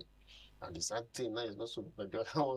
So it shouldn't be. If you are going to support, if they were ideologically big, so come on, in our own ideology, this is what we want to do. This area has not been improved. These are the facts. He's supposed to do 12 kilometers. He did 3. And this is the money spent. So we are going to complete the remaining 1. And this is the money we may spend. So these are fact-based. But when you are not attacking the person, it's not too good. And the other one said now that they have changed ship, the so-called stakeholder, Regbe Shola and Co. and the rest, they are no longer in the same camp. They are now supporting them. But at the same time, we are supporting the man at the center, They don't even trust you when you make that statement. Yes, I was going to come to that. He went visiting Mr. President. Yes, that's what and said, yes, he is not going to be joining the APC, but his support for presidency from Osun State is with Mr. President. Now Nigerians are asking questions. When he had said to Mr. President that we are supporting you from Osun State, was there any reason or this attacking him? Is it necessary? Well, he has said it. He has shown his own support for Osun State. The question is the candidate for a core party presidential election. Has he stepped down? Do they have a presidential candidate for a core? Well, I can't say right now. So, as he's talking, say we in Osun State we support. Is he talking for the generality of Osun State or for him as a person? Generality of Osun State, of course. So he's the governor of Osun State. They say number one. Yep. And everybody agreed with him. Well, that's how they look at it in politics. He has the majority followers. Yes. So that is the voice of the state. Yes. How are you even sure the voice is genuine? We never can tell. How am I sure your voice here is genuine? That's the question you're asking. So that's the problem we have. And for me, like I keep on saying, the intervention of the president was a political consideration, which is very good. We are not going to enter into the legality of it. It's a very good intervention. But then the question there is that even if you have said so, that is why there are other forces behind. Did the PDP man say so? Doctor, let's look at it this way. Is it because he's a Accord party candidate is the reason why you're asking if what he said was genuine? What if he was an APC member and he said what he said? Nobody goes into anybody's heart. What if he said it and it also wasn't genuine? Yeah, that is why I say it's very difficult to really measure what somebody have said genuinely. It's difficult because you don't even know what the intent was. So people are saying Mr. President should have given him backing since he says he's of Mr. President instead of all this violence just because of Mr. President are giving him backing enough. They unfroze their account and there's a good presence of security. So where are all these gunshots coming from? These are coming from the APC rallies. So how am I even sure that there's no fit columnists among the various parties? You know, during the World War, let me just give you a particular. So you know what is during the World War? Winston Churchill, let me just call it. You know, when the war came to a point, he said, okay, fine, let us bomb here. But when they were sick, he said, but why this British why these German people bombing us? Well, they are not the really Germans. And they get other allies that follow. So the question there is that even you in between, you can create something, make believe, a softer fish, to give the enemy, because they are not presumed to be rivals, not enemy, rivals. But my worry is that this gun proliferation, democracy elections should be devoid of guns. Okay, that brings us to the security agencies. What should security agencies balance, how should they balance law enforcement with political neutrality during the elections? Not just the Osun election. 2027 is around the corner. That's what I would say, that it's a litmus test. So the security for us, that they should remain neutral and ensure and balance it and enforce irrespective of whosoever breaches it in this, because a civil process should be held responsible and made to face the law. That is all, irrespective of who is involved. So that's why we should now have that confidence. The election is about the people, not the paraphernalia of the security or the governor or whatever. It's the people we are talking here. So we can have that confidence and say, yes, there's something happened, I can run to any of the security man, accredited security man. So this is what is happening. Can I have that confidence? But we saw in Ekiti State also, when the people even ran to some security men, they discovered it was some of them that were even selling the vote. So this is where we are talking about the neutrality and proper education. I am sure that they will be able to diffuse that issue of violence. Let that violence be out of this election. And let those remote areas that they could not get, let's get them. This 385 flashpoint identified by INEC, they should be able to work on it. It's good that they have identified it earlier. Okay, you're talking about the violence in Nigerian elections. You want it to be removed. So in wanting to remove this violence, what reforms are needed to reduce election-related violence in Nigeria? We need to for have a way we reduce our political parties. They should have a ground norm of admittance into being a political party, irrespective of the name they have. If you have a way, you should be able to now say, fine, if you are a patron, this is the time for you to go at this point from A to B, after that, no one. And any person who wants to be member of a political party, they should have a record. And this is them. They should have a check. You should have police check, security check. And this person be involved in nefarious activity. You should have that check before you belong to even any of the political parties. If you have that data management, we will reduce this level of violence. Even you as the patron of this party, what has been your record? Even if you are managing business before coming to the court, what has been the story of the business? So we should be able to now remove that. Once we remove this type of situation, we should be able to say that this. And also we check their affiliations. Do you have freedom to miss? But that freedom should also be curtailed. because the pace we are going is not going to be too. Elections shouldn't be like war now. Should be peaceful. Shouldn't shut the whole place down when you are afraid, gunshot, life and it's not good. It doesn't tell good of us. Well, now the Osun elections, we're seeing gunshots everywhere. You know, we're seeing casualties. Yes. You know, in just the campaign. And yes, just the campaign. Elections is on the 15th. You know, so looking forward to the 15th, where people will come out to vote. What are you expecting to see? Well, I'm expecting to see that when the whole with all these situations. Yeah, I know before then, most of this situation will have been mopped up. Hopefully. Hopefully, because we cannot progress. There's going to be any progression in a chaotic environment. And I also appeal to the various political parties to talk to their own members and their affiliated foot soldiers. I don't want to call them talks, because they'll tell you they don't have talks in the election. They're affiliated foot soldiers. Let them conduct election in a proper manner. And there should be that perimeter circumference to cover that, yes, in so area, don't come in. They should be able to check. Technology has gone far. You should fix some of the people. And you think INEC is ready with that in these unsure elections, technologically? Well, we assume so because they have a budget. They're working. They told us that they are going to find out how we can improve technology. I hope this should be the test now. We're looking forward to seeing the test. So let's go back to the security agency. Because this gunshots in election is actually very scary, knowing that the general election is coming very close. How do you think the security agency can curtail this now? And those who are, it's not spirit that are shooting these guns now. A commissioner has been arrested. Yes. Just like you said, it's not the first time. Yes, it's not the first time, but they release them when they arrest them. They should face the law. Well, they should be able to say that this is the rule.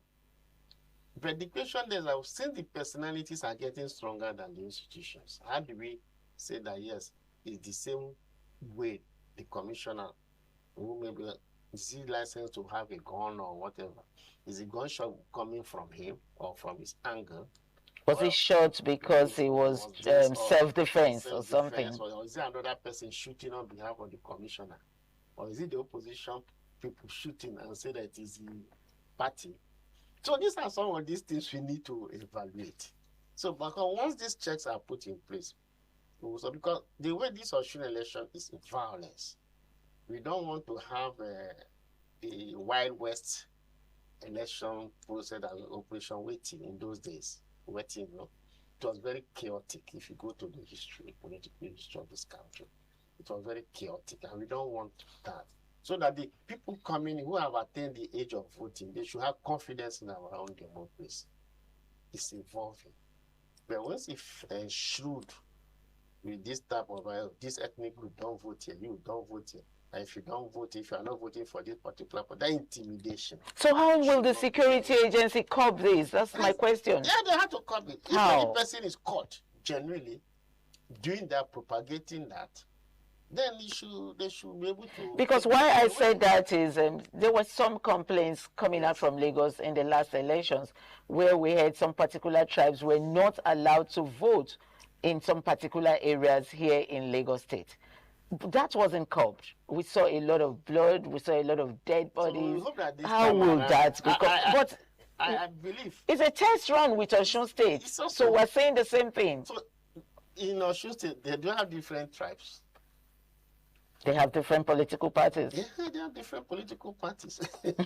So now let the political parties educate their people and say this is how it is. But if it's not the tribe, they may have different dialects. If you know the tribe, then they will now say no. So that there should not be that intimidation that except you vote for party A. If you know you are not voting for party B or party A, don't come out. Those type of narrations should not be there. That's where the orientation, the state orientation and the national orientation agency, they need to do a work. You shouldn't come for a campaign and be hearing gunshots. It's not knockout. These are guns, life ammunition. Once the thing hits you, you are sincerely, you are home. to go and see your ancestors. So this is what we don't want. We should reduce the casualties in our life. We don't need casualties. It should be peaceful. It should be a game. Oh, you are wanting to let me go and prepare next time. Maybe find out where we didn't do well. It's not palliative. You're not giving palliatives are not. It's just because this campaign, Doctor, we see that the both parties are attacking themselves with words. Personality card. It's no longer.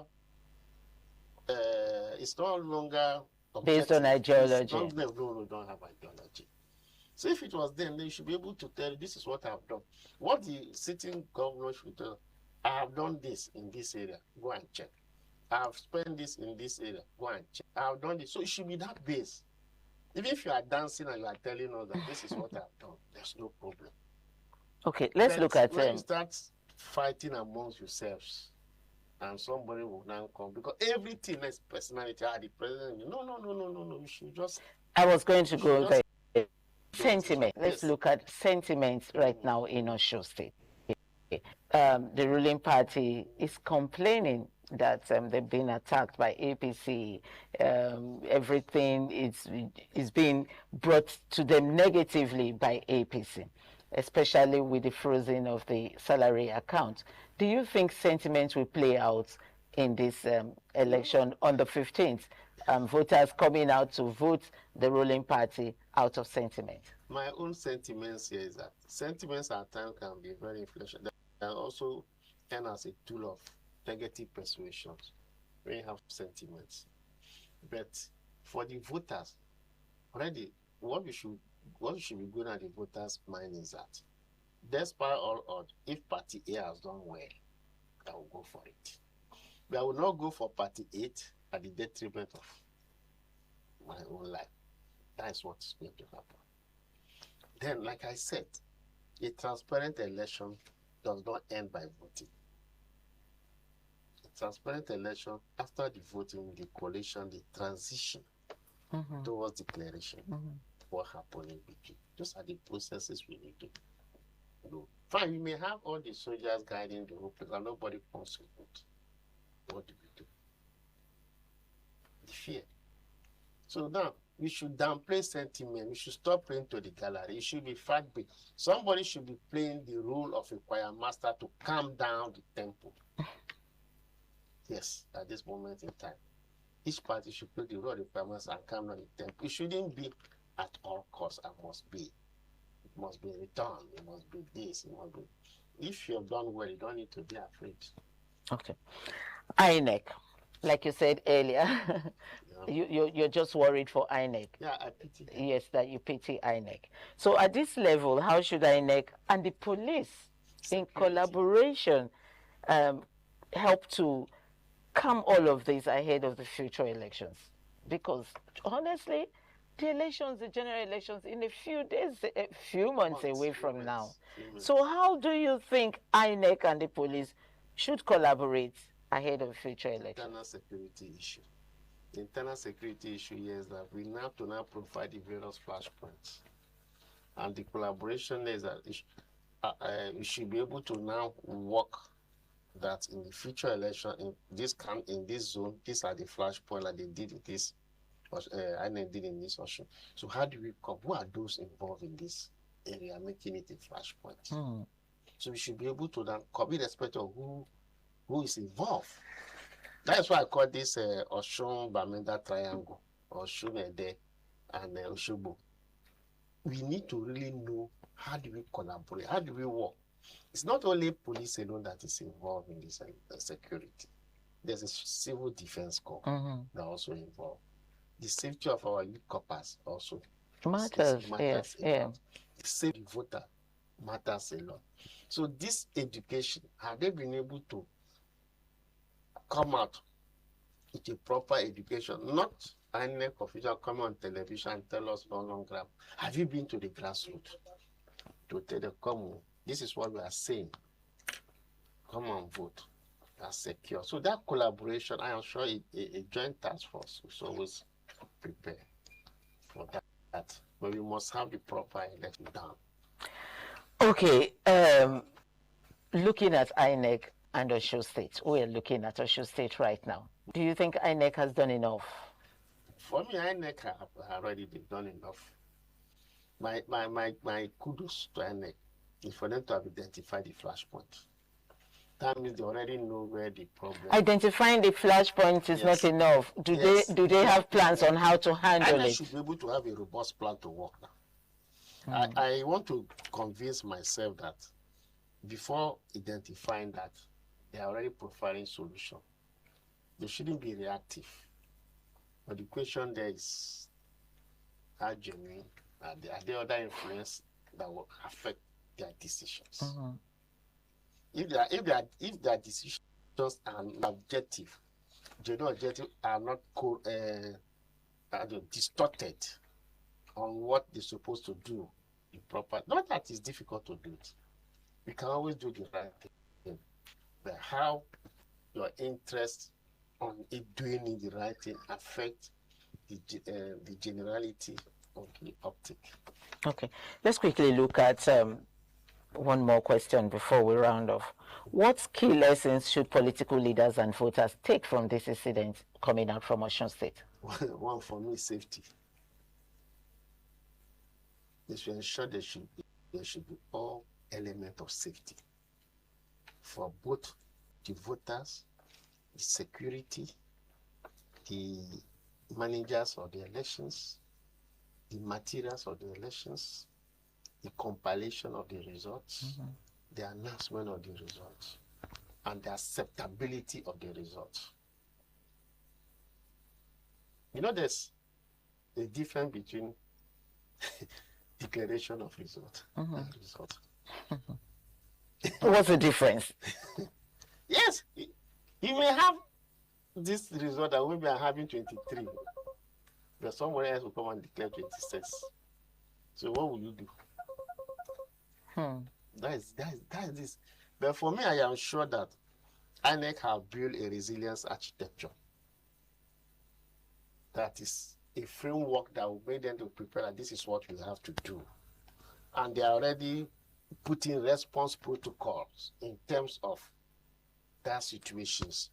Able to say, okay, fine, for our performance intelligence, this is the info we have gotten in this area. And this is how we can clip it on time to have. So when they're able to build that, we know that they will now say, fine, all the area, we are going to have an integration command, which they already have. This integration command will be mounted with the KPIs and whatever to be done. And so that will now help a continuity, a dynamic continuity, which I call a rapid framework. Okay, Doctor, thank you so much. Let me have one word from you for the Osun people before we leave the studio. Well, for me, for Osun people, vote safely, vote for the right candidate or right party that have the ideology that meets your interests. No intimidations. And I trust the security will be able to do the best. Above all, be safe. Thank you so much, Doctor. It's an amazing time with you. Honestly, you have opened the eyes of Nigerians in the situation coming out from Osun State. And just like Doctor advised us right there in Osun State, my advice also is vote wisely, stay out safe. Don't, run around to, want to steal ballot boxes or be bought with little money and, sell your life to that small amount of money. Vote wisely and be safe out there. Thank you so much for joining us on this morning, the continuation of this morning on ITV from our Lagos Network studio. We're going to be taking you back to Benin where this program continues. I'm Patricia Uremu Gabriels. Stay tuned.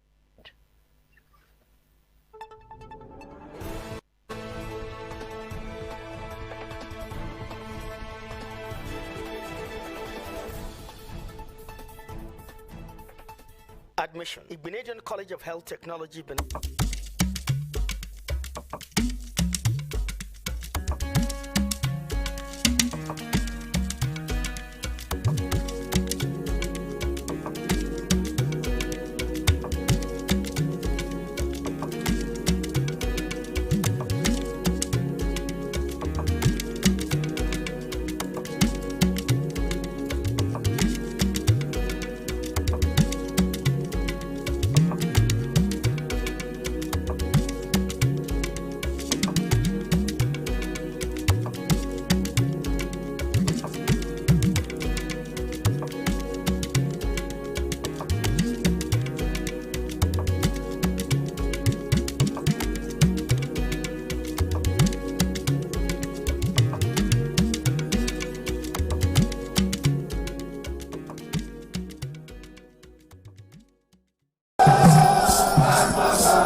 Onwa is rich in culture and traditions. The people are a mixture of traditional worshippers, Muslims and Christians. Onwa is located at the northern part of Edo State. It consists of 2 local government areas, that is Onwa West and Onwa East. It has a total number of 13 clans and 21 political wards, according to National Population Commission 2006 census. The population of Onwa people is put together at 251,686. The people love tradition and culture. Historically, the people ancestors in deep quest to hand down on their future children a society of love and friendship.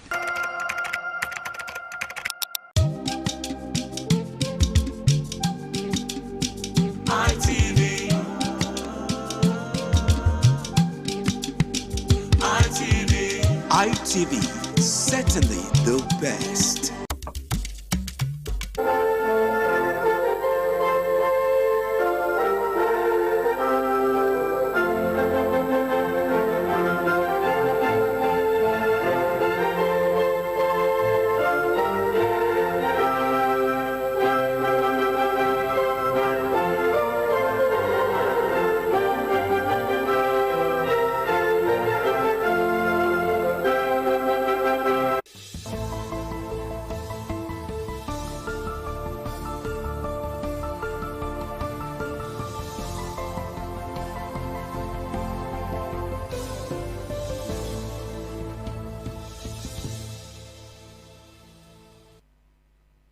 Good morning and welcome to ITV News Update. I am Chukufumnanya Digwe. Now, the leadership crisis in Amaba community in Uredu local government area Edo State appears to be taking a new dimension as the Ojorere, elders, women and youths have raised concerns over an alleged move by the former Ohaibili of the community, Peter Enriwuruse, popularly known as Ebo Amaba, to install another Ohaibili. The community leaders appealed to the Edo State government, the Oba of Benin, and relevant authorities to intervene, saying the development could affect the peace in the community.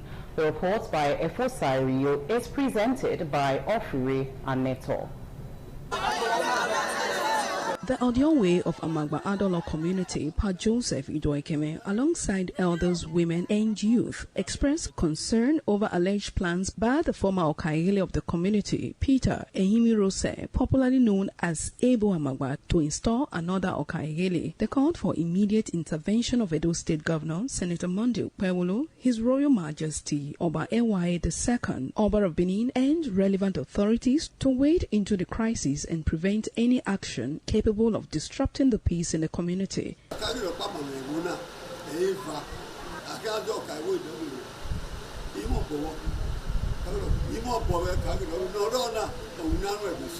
He prioritized Amagba land to be his own. We are now telling Governor Pao, His Excellency, that he should come to our own rescue.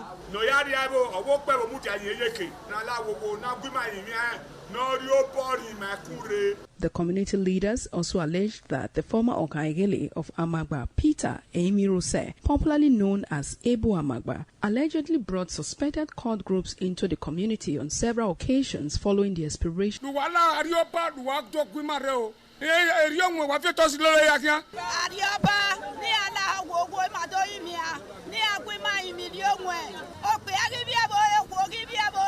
are begging the state governor.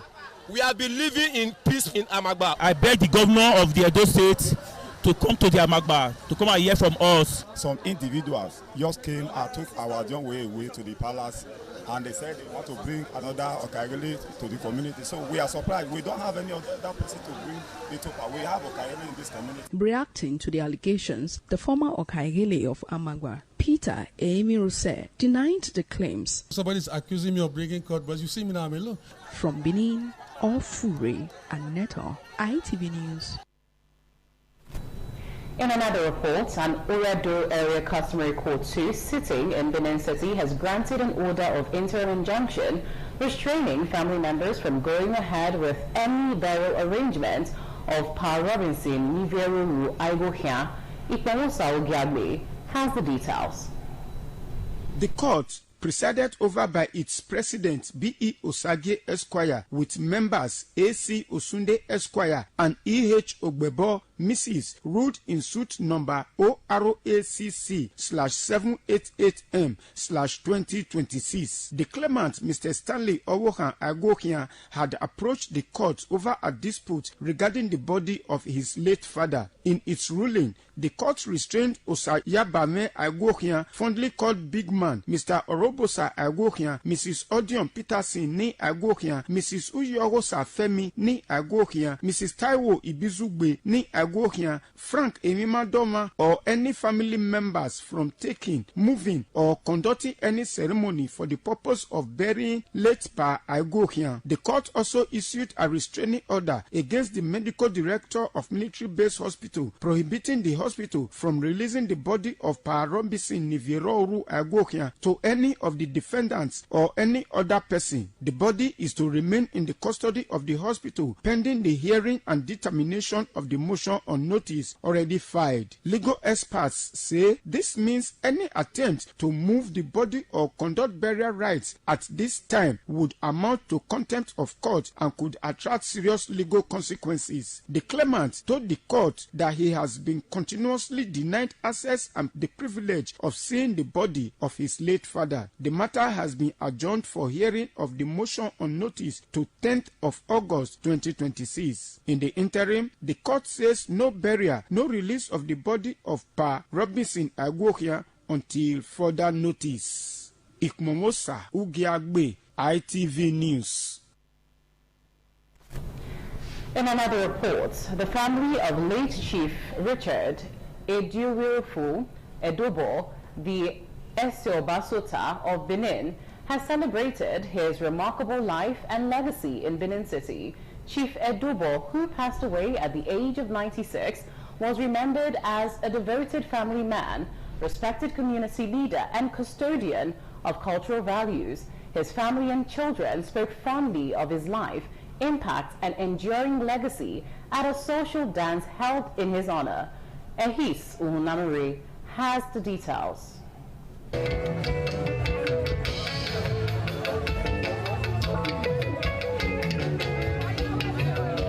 For the Edobo family, it was a celebration of a life well lived. The late Chief Richard Eduwirfu Edobo, who died at the age of 96, was honored with a social dance, bringing together family members, friends, and associates. His children and other members of the family spoke about the late patriarch, recalling his character, wisdom, and commitment to his family. My father, he was a leader, a born leader, a man of the people, and a great man that I will miss forever. God has given every one of us an opportunity to bury him. I know that where he is happy. I pray that at the resurrection morning we meet again. The Esobasota of Benin, Chief Edobo, was also remembered for his connection to the culture and tradition of Benin. My father lived a very good life, and he lived as 96 years. So I thank God for everything. Daddy had a good life. He lived a long life and he enjoyed the evening. I don't wear otame. So he worked hard at the beginning of his life.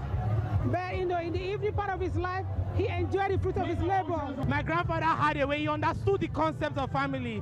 He knew how to fight for family, to protect family, and draw family closer. For those who knew late Chief Richard Eduwirfu Edobo, his values, memories, and influence will continue through the generations. The gathering, therefore, became more than a farewell. It was a celebration of the enduring legacy of a 96-year-old patriarch who impacted positively on humanity.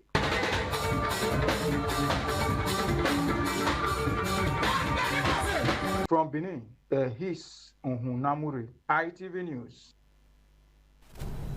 A social dance has been held in honor of late Major Daniel Green Igbibosun, retired, who passed away at the age of 87 in Benin City. The deceased was eulogized as a philanthropist and a man of integrity, was celebrated by family members, friends, and well-wishers who gathered around to celebrate the honor of his life and legacy. The report by Ivie Obe is presented by Williams Yama.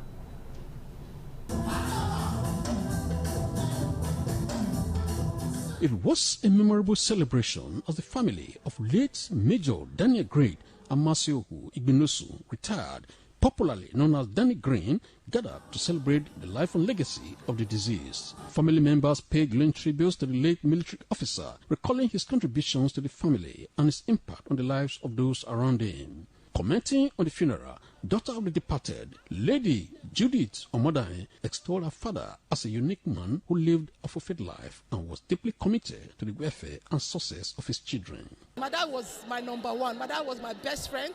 He was my hero. He was everything to me. You know, I just can't compare the love to any other love out there. My dad's love is different.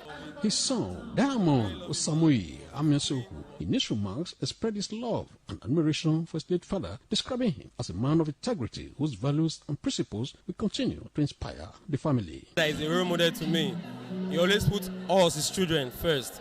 No matter what the circumstances is. He was a nice father, he was a good father. Other family members and guests described late Major Daniel Green, retired, as a philanthropist and a father whose kindness and generosity touched many lives. He's a man that who take care of children that is not even his. He's a father of all fathers. He's my mentor personally. You know, any man that come across this man will know that he has come across a person. As far as that company is concerned, he's the only man I have my respect for, due to his goodness. He's the only man I see. I don't have interest in selling land for two people. The great grandfather always helped me, checked up on me, and I miss him very much. The celebration featured a Thanksgiving service at St. Gabriel, the Archangel Catholic Church, Sapele, Benin City, where the family expressed gratitude to God for the successful completion of the burial activities. From Benin, Williams Yama, ITV News. Away from that, the Isiwina Harvest of Hope and Food Initiative has continued to bring relief to vulnerable residents of Uwonde local government area, with beneficiaries in Eho receiving food baskets. The monthly intervention also entered its second phase at Ea, with beneficiaries expressing appreciation for the continued support. Oluwafemi Fariola reports. For elderly residents, widowers, physically challenged persons, and other vulnerable members of the society, the Basket of Hope initiative has become a source of relief. At Eho, beneficiaries, including members of the Eho Community Headers Council, senior citizens, and elderly women, received food baskets containing essential items. The beneficiaries described the gesture as a demonstration of compassion and responsible leadership, praying for God's continued blessings and wisdom for the acting chairman of Uwonde local government area, Honorable Austin Mafidon.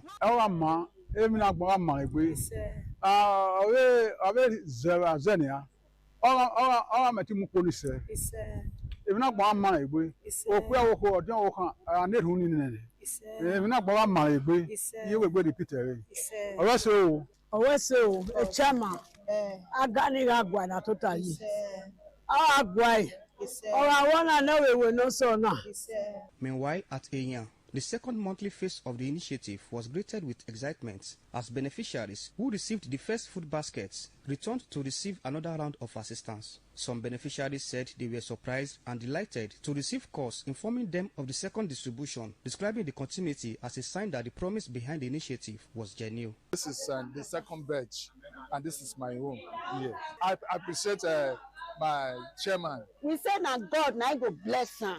Better thing I go see for that seed. Food not go finish for a house. Fish go there with her. God go bless her more. Thank you, and God will protect you throughout your tenure. According to the organizers, the initiative is aimed at extending humanitarian support to vulnerable residents, while also encouraging local economic activity through the sourcing of food items within Uwonde.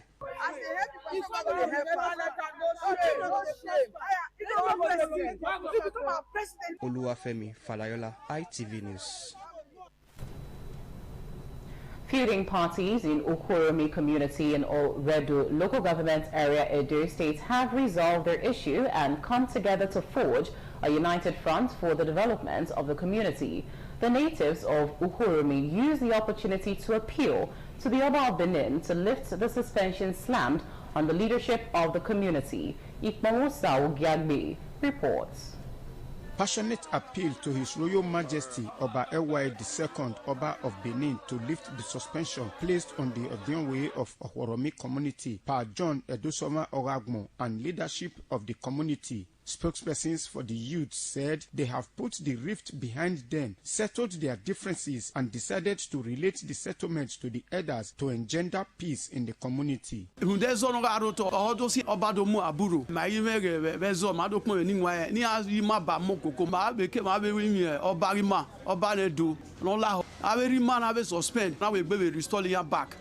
Ezonoro imanora ruwe mano seria to we na averi ma we na we suspend no ma edo imia omonoba ola wowo no we pare ni ala. The elders, who said natives of Ohoromi are one family, noted that the crisis amongst the youth had impeded development and led to the suspension of the Odionwe and leadership of the community. While expressing their commitment to peace and development of Ohoromi community, they appealed to the Oba of Benin to reconsider and lift their suspension.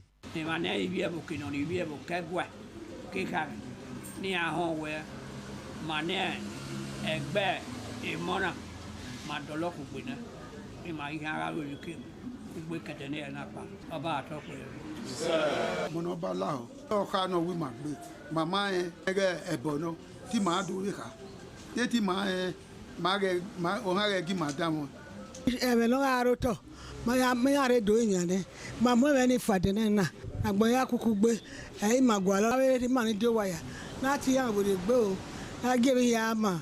The people of Ohoromi pledged their unalloyed loyalty to the Benin monarch Ewaye II. Ikmomosa Ugiagbe, ITV News. The Vigilante Group of Nigeria Manchester chapter has pledged full support for Edo State Governor Senator Monday Okpebholo's administration in the fight against cultism, kidnapping and other crimes. The pledge was made during the inauguration of the new VGN coordinator Manchester chapter, Ambassador Nusa Amadi, in Salford, Manchester. Efosa Wangwe has the details. The event held at 39 Reservoir Street, Salford, Manchester, United Kingdom, saw the inauguration of Ambassador Nusa Imadi as coordinator of VGN Manchester, officiated by the VGN Diaspora Coordinator, Ike Edokpolo. Ike Edokpolo, while inaugurating Ambassador Nusa Imadi as coordinator of VGN Manchester Chapel, expressed appreciation and total commitment to the governor's signed agenda.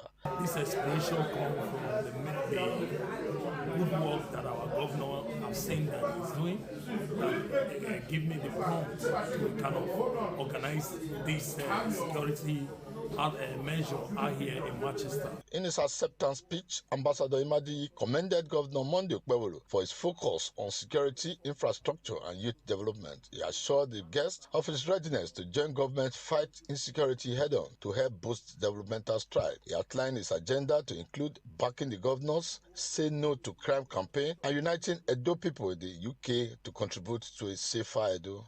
VGN stands for security, safety and services, and we are here in Manchester to support the same fight against crime in Edo State. In his remarks, Honorable John Usagi said the governor has opened the door for diaspora participation in governance, while Nollywood veteran Ambassador Lancelot Oduwa Emaswen commended the administration's zero tolerance for courtesy and kidnapping. On behalf of the Executive Governor of Edo State, I want to thank every member of VGN who have volunteered their services to be a part of the security measure in Edo State. Let me also take this time out to salute the security initiative of the Edo State Governor. Guests at the event passed a vote of implicit confidence in the governor, pledging to mobilize resources and sensitize youth against crime both abroad and at home. With the inauguration, VGN Manchester says it is ready to serve as the diaspora arm supporting Governor Monday Okpebholo's drive for a safer Edo. Efosa Wangwe, ITV News. Now, celebrations rent the air as Mabus in Namuna was installed as the Okaigele of Efionai community in Oredo local government area, Edo State. The installation marked the reopening of the community's Ogwedion, also known as the Elders' Chamber, after about 3 years. The report by Natasha Obasuyi is presented by Deborah Ogbeifun. Ojonwe of Ifeanayi community, Victor Agmonze, spoke in Benin dialect on the reopening of the Ogwejon after 3 years. Natives of the community expressed their confidence through dancing and jubilation. The newly installed Okaigele Mambos in Amuna was taken into the Ogwejon alongside the Ojonwe and other elders, where traditional rites were performed and blessings offered as he assumed his new responsibilities.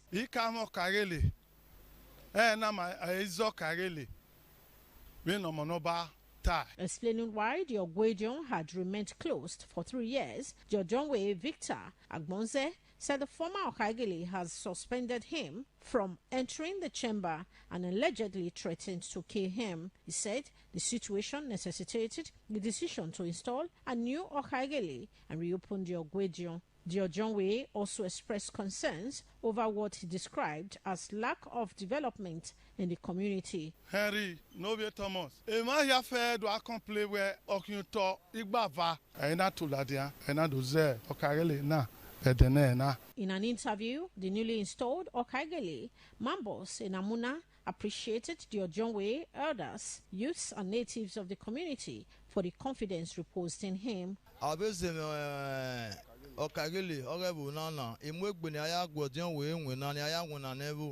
The third in command, Idemudia Edosa and Harrison Agbonze, comments on the installation and the expectations of the community from the new Okaigele.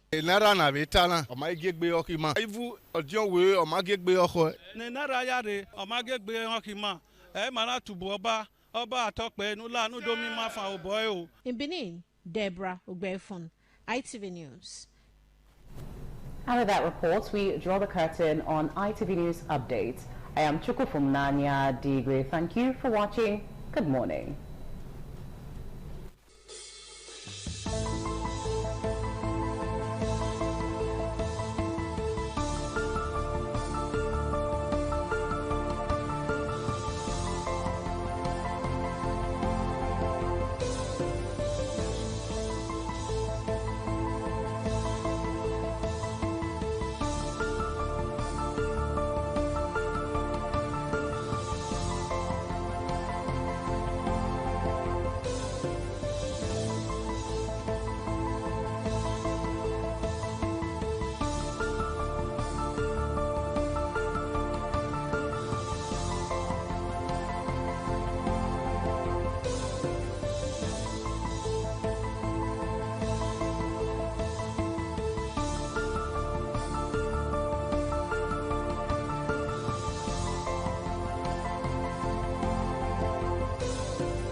ITV, certainly the best.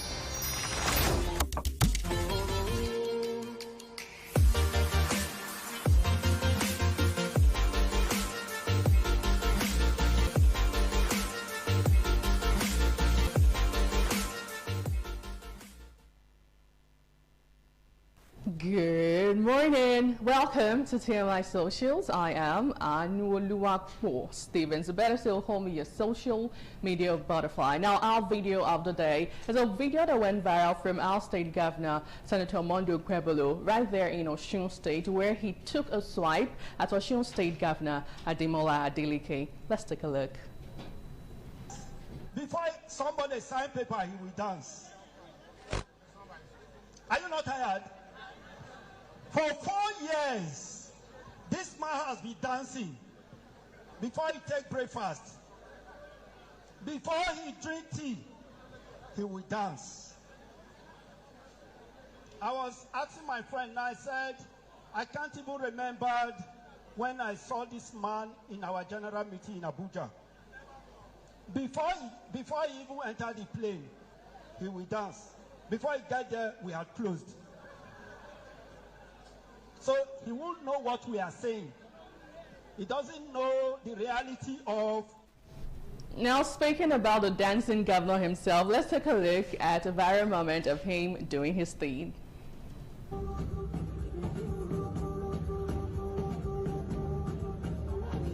and gentlemen,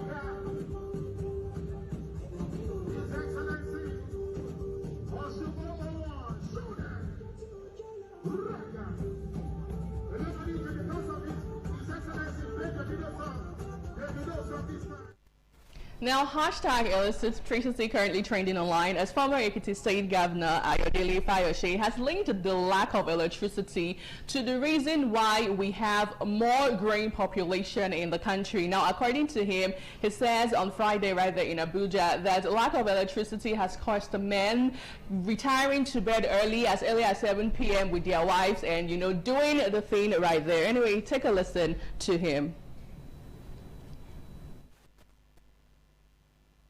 When you don't address this issue of electricity, the people at that level have no alternative attraction.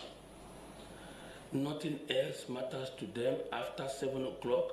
It gets dark, everybody is engaging their wives. And the population simply becomes double. The simple problem is because there's lack of electricity. People go to bed early. Their mind is simply...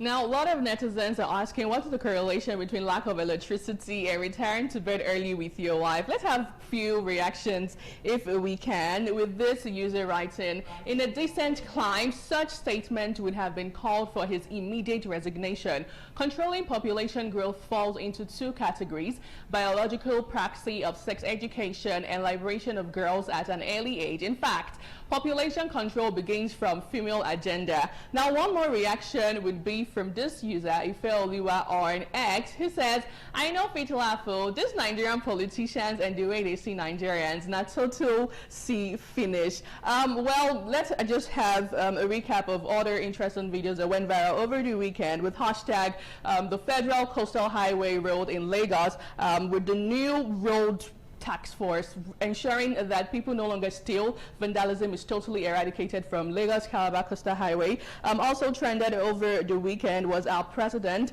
who actually did say that if we can teach stock trading in the classroom, our undergraduates would be able to have a nation filled with prosperity. And hashtag Lagos State trended. The Lagos State governor the Lagos State government arrested 27 suspected hoodlums for allegedly vandalizing a newly constructed bridge in Lagos State. And of course, our baby girls, Super Falcons, are not left out as hashtag No World Cup over their failure to win against Cameroon yesterday right there at WAFCON B. And of course, Osun governorship election trending with a viral video of residents seen collecting 10,000 naira, taking an oath to ensure they vote for a particular governor. That's my bit this morning right here on the show. Thank you so much for being part of it. I am Anuoluwakpo Stevens from all of us on This Morning on ITV. We'll see you again tomorrow. Have yourself a great day and please stay safe.